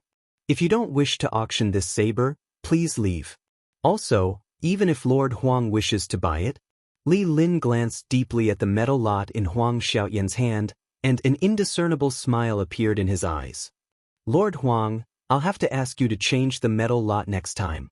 This metal lot that costs 10 gold taels each can only stand at the very back. As Li Lin spoke, he pointed to the back of the hall. Boom. Upon hearing those words, everyone burst into laughter. It would be great if Huang Xiaotian succeeded in such a matter, as everyone would be impressed by him. But he failed. Clearly, there was nothing wrong with the saber that Chong Gongzi forged. The nature of this matter changed completely. There were already people in the crowd who were dissatisfied with Huang Xiaotian. Seeing how he was causing a ruckus, how could they possibly let go of this opportunity to mock him? You! Huang Xiaotian glared at Li Lin, who was behind the metal table, and his face flushed. He had made a name for himself a long time ago, and he had always been proud of his seniority in the Imperial Army. There was no one who didn't respect him. Now that he was being mocked in front of so many people, how could he possibly tolerate such humiliation? Huang Xiaotian was about to fly into a rage, but Li Lin didn't give him the chance. Everyone, the quality of this death's abyss is clear for all to see. The longer a weapon is, the easier it is to break. However, the weapon forged by my nephew isn't one of those. Now, let's continue the auction. The highest bid is 200,000 gold taels. Who else wishes to bid? Li Lin's gaze swept past Huang Xiaotian and landed on the crowd beneath the stage. Me. I offer 200,000 gold taels. What is 210,000 gold taels? I offer 220,000. 230,000. Huang Xiaotian's two adamantine storm fingers stirred the hearts of the Imperial Army members. The quality of this saber weapon was simply too high. Not only was it able to slice through metal as though mud, it was also able to withstand two adamantine storm fingers from Huang Xiaotian without suffering any damage. Just based on this point, this saber could be said to be one of the best in the world. 240,000 gold taels. This time, the voice came from behind. Li Lin was taken aback. Only then did he realize that the other Imperial Army general beside Zhao Fengchen was staring intently at the death's abyss in his hand. What's wrong, Lord Li? Can't we sell this weapon? The Imperial Army commander surnamed Zhou joked. Yes, of course I can. Li Lin was overjoyed and extremely excited. Why not? He couldn't ask for more. 240,000. Any higher bids? 250,000. This time, it was the commander seated on Zhao Fengchen's left, and he was just as enthusiastic as before. He had no intention of participating in this auction. However, Huang Xiaotian's adamantine Stormfinger was a legend in the Imperial Army. Any weapon that could withstand 2 flicks of his finger would definitely be worth collecting. An incomparably sharp blade, a demonic flower demon, and a material that could match up to the Diamond Tempest Fingerch. Such a weapon was definitely worth 200,000 taels of silver. 251,000 taels. 260,000. This time, Zhao Fengchen also participated in the auction with an interested expression on his face. From the looks of it, Wang Chang's saber was indeed extraordinary. It was completely different from the swords he had forged in the past. Zhao Fengchen was tempted to buy one as well. Even if he didn't use it himself, he could keep it as a collection. Even though Zhao Fengchen didn't know how to make a saber, he still had the eye to appraise a sword. The value of such a saber would only grow higher in the future. Due to its rarity, this kind of collectible saber was different from those mass-produced treasured swords in the market. Bastard! Huang Xiaotian stood there, not knowing whether to stand or stay. His face was as black as the bottom of a pot. At this moment, no one was paying attention to him. Everyone's attention was focused on the auction. What left Huang Xiaotian even more embarrassed was that these people weren't intentionally ignoring him. Rather, they were truly uninterested in him. Everyone's attention was focused on the saber. 300,000. Just as everyone was fiercely fighting over the saber, a thunderous voice suddenly came from outside the door. That voice was filled with immense might, causing the tiles on the roof to tremble. When the crowd heard that voice, they instinctively felt a deep sense of respect. His cloak fluttered, and an authoritative figure suddenly appeared at the entrance. The aura he exuded seemed to be able to tear apart the world, and it felt as though one was looking up at the world. In front of this majestic and tyrannical aura, everyone felt as insignificant as an ant. Grand Marshal. An Imperial Army commander stuttered, and his eyeballs were on the verge of popping out. What? The entire hall fell into chaos. Everyone who had been vying with one another to bid for the weapons suddenly trembled in fear and kneeled down. Not just the crowd, even Zhao Fengchen was shocked. He hurriedly got up from his seat and kneeled on the floor. Li Lin and the other captains of the Imperial Army were also panicking. They knelt on the ground, not daring to move at all. In the vast cold palace, there was a sudden silence, and there was only silence. Grand Marshal. At this moment, the only one still standing was Huang Xiaotian. He stood there in a daze, and his mind was in a complete mess. Everyone knew that there were only 3 people in the Imperial Army, and they were the 3 Grand Marshals. And the person before him was one of them. Even though Huang Xiaotian acted fearlessly with his seniority, he didn't care about the feelings of others. He was the same toward Zhao Fengchen and Li Lin. But before the 3 true leaders of the Imperial Army, he was insignificant. Zhao Fengchen and the others had privately occupied the Cold Palace for the auction and were discovered by the Grand Marshal. Logically speaking, this was a heavy crime, and it was beneficial to him. But Huang Xiaoyan clearly remembered that the Grand Marshal was still. Huang Xiaoyan was unable to wrap his head around the situation.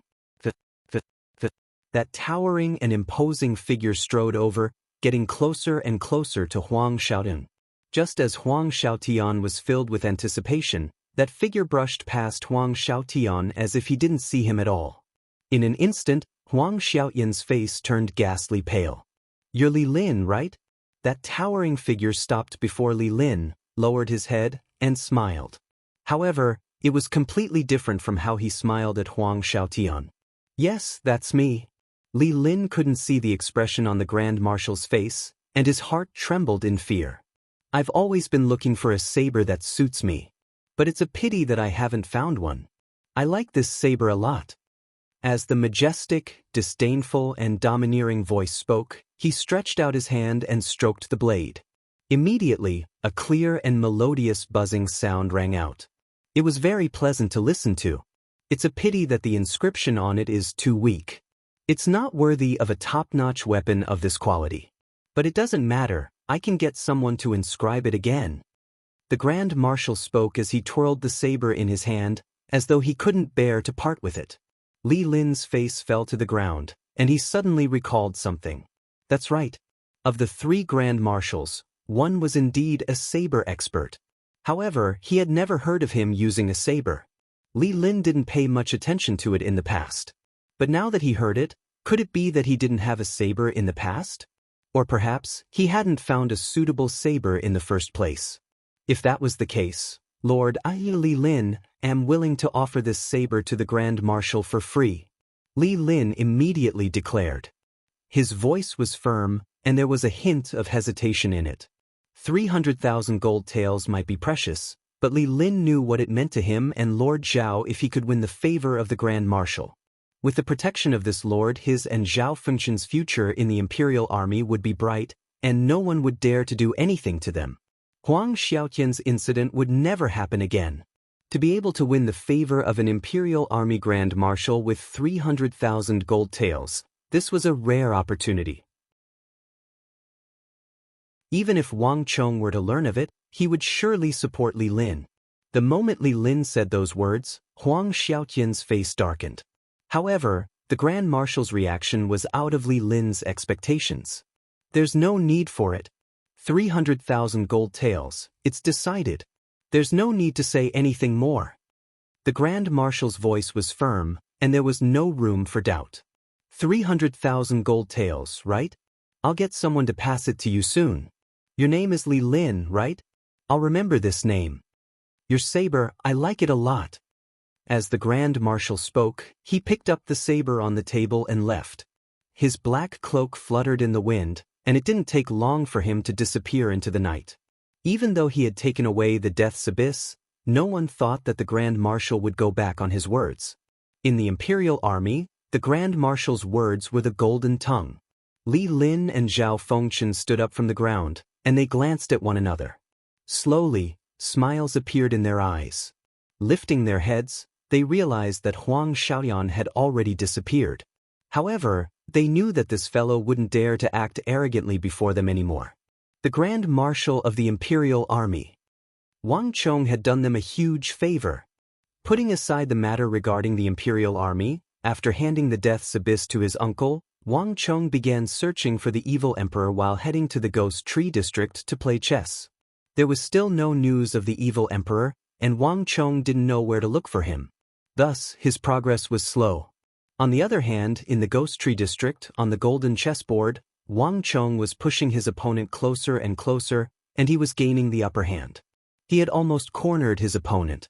On this day, Wang Chong arrived at the Ghost Tree district. Just as he was about to continue playing chess, he realized that a white-haired elder had suddenly appeared on the other side. This white-haired elder had a skinny figure, and he was dressed in a simple black robe. His right hand was holding onto a white stone, and his back was leaning against a Chinese scholar tree. He was kneeling on the ground, staring at the chessboard in a daze. Upon seeing this sight, Wang Chong took in a deep breath. He felt as though his blood had congealed, and a huge shock surged through his soul. So young. Wang Chong's mind buzzed, and he felt as though the entire world had dimmed. In an instant, the only thing left in the world was the white-haired elder leaning against the tree. After nearly 2 months, Wang Chong finally met the elder whom he had yearned to meet in his previous life, the elder whom he respected the most, the war god of the Tang dynasty.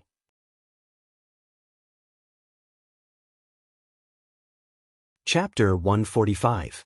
Wang Chong had never seen So Yong-sun before, but Wang Chong knew that this person had to be So Yong-sun. There was no earth-shattering aura, no shuddering majesty. The old man before him looked just like any other ordinary old man. If he hadn't known beforehand, if he hadn't known the details of this chess game, Wang Chong would never have guessed that this old man in black with a white chess piece in his hand was the famous war god of the Tang dynasty, So Yong-sun. An undefeatable legend that many knew had passed away long ago. Under an old locust tree in the western district of the capital, there was an ordinary golden chess game. This war god had chosen a successor for his legacy in his twilight years. Wang Chong felt his eyes burn. Thinking of the living war god of the Tang dynasty standing in front of him, he couldn't help but feel a surge of excitement. A man who stood alone against 10,000, a man who used his life to save the people in the last moments of his life, a man who lived up to his beliefs was worthy of everyone's respect. It was the same for Wang Chong. But very quickly, Wang Chong calmed himself down. So Yong-sun's sudden appearance here was beyond his expectations. But this didn't mean that he would be able to smoothly inherit his legacy. The difficulty of inheriting the art of god and demon obliteration was absolutely maxed out. In his previous life, he wasn't the only one who had sat in front of this golden chess game. There were also many who could solve the game. But in the end, not a single one was chosen. So Yong-sun dared to ignore the emperor's edict. So Yong-sun even dared to reject the noble prince without hesitation. One could imagine the difficulty of inheriting the art of god and demon obliteration. It wasn't a coincidence that the art of god and demon obliteration was so famous. There was a big reason behind it. So Yong-sun's personality played a big part. No one knew what his exact criteria for choosing a disciple was. Moreover, even if he was accepted into the sect, he would soon be kicked out of the sect. This kind of thing had happened before in his previous life. Wang Chong did not dare to be careless. So Yong-sun's appearance was only the beginning. The next test was the most important. At this thought, he strode towards the locust tree. Old man. In front of So Yong-sun, Wang Chong bowed respectfully, then sat down across from him, separated by the golden chessboard, as if he had come to play an ordinary game of chess and to meet an ordinary old man. So Yong-sun quietly came out of the Su mansion.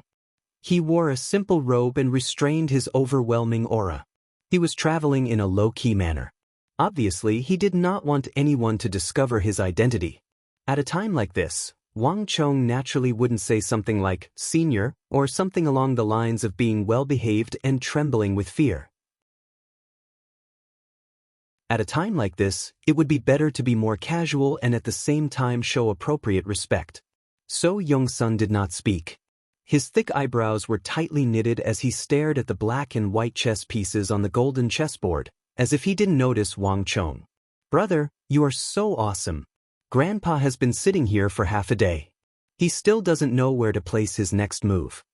At this moment, a childish voice came from the side. The chubby kid, Dai Jianjian, was standing behind So Young-sun's right shoulder. He was licking a red and sweet candied haw while looking at Wang Chong with admiration and admiration. Although he was young, he had been watching the chess game every day. He could tell a thing or two.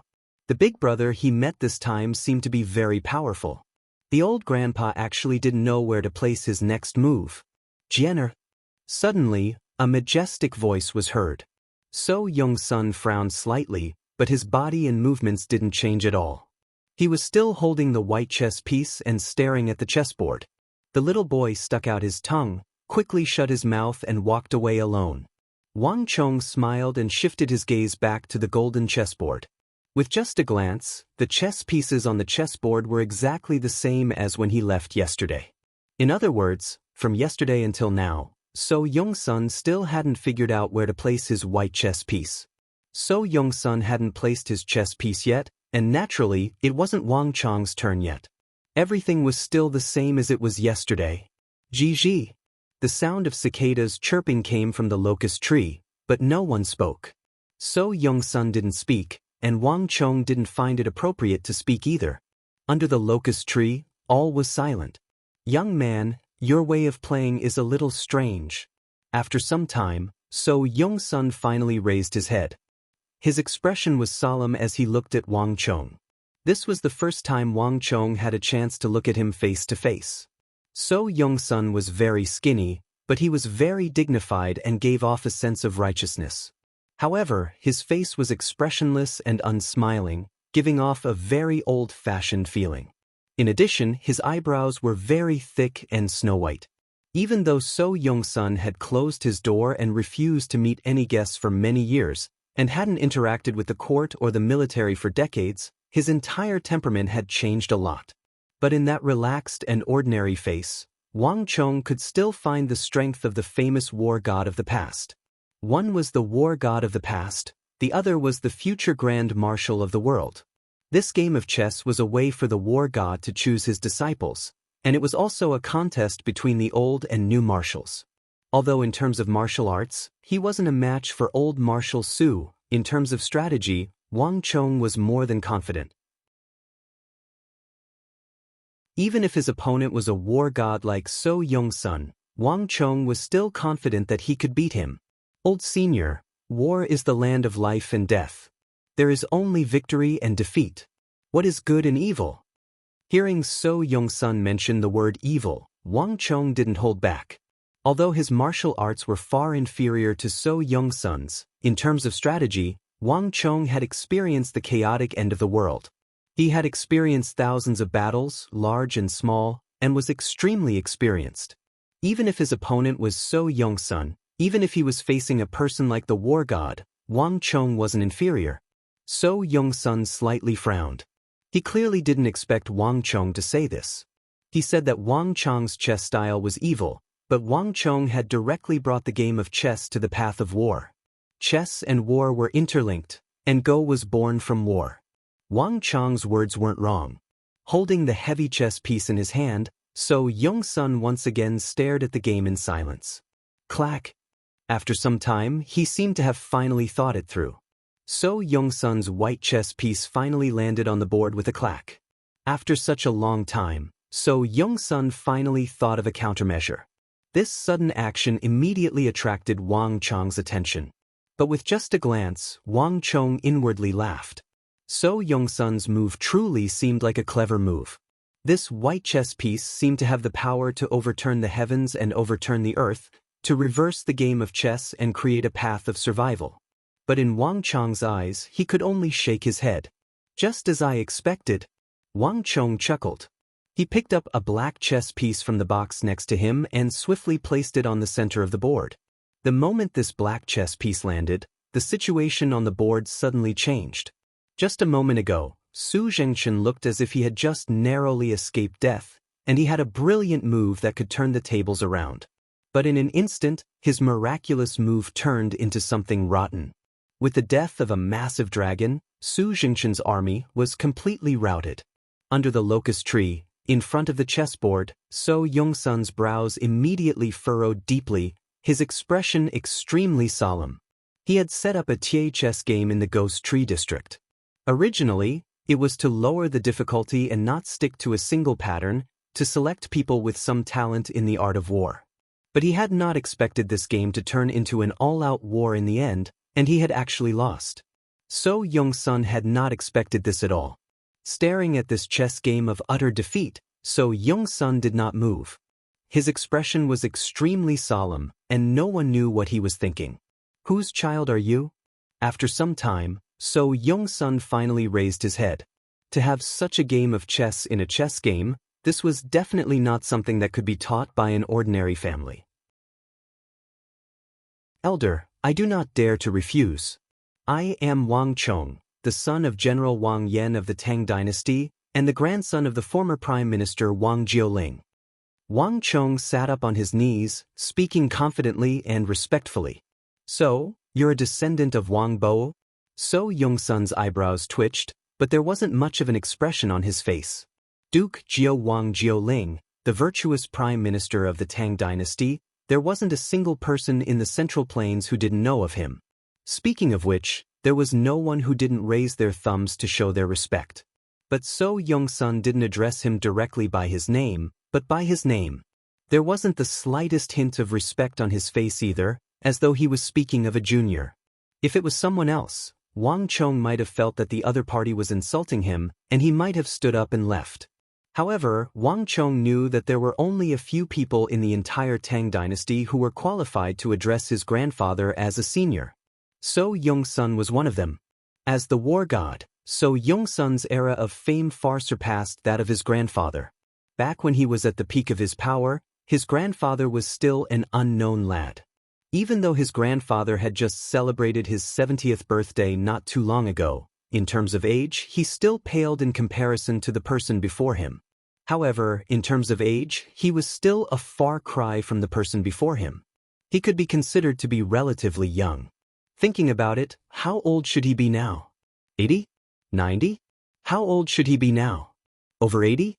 Over 90? Wang Chong's heart was in turmoil. Wang Chong's mind was in turmoil. Grandfather only rose to fame when he was in his 20s. At that time, Su Jingchen was at least in his 40s, perhaps even older. In fact, Wang Chong even suspected that his age might be close to 100 years old. In fact, Wang Chong even suspected that his age might be close to 100. After all, this person had lived through the era of Emperor Taizong. You're tuning in to the Passion Pages YouTube channel. We're so grateful for your support, and don't forget to subscribe to join us on this incredible journey through captivating stories. Your generosity through donations truly makes a world of difference, as it's the primary source of revenue that allows me to expand and enhance this channel for you.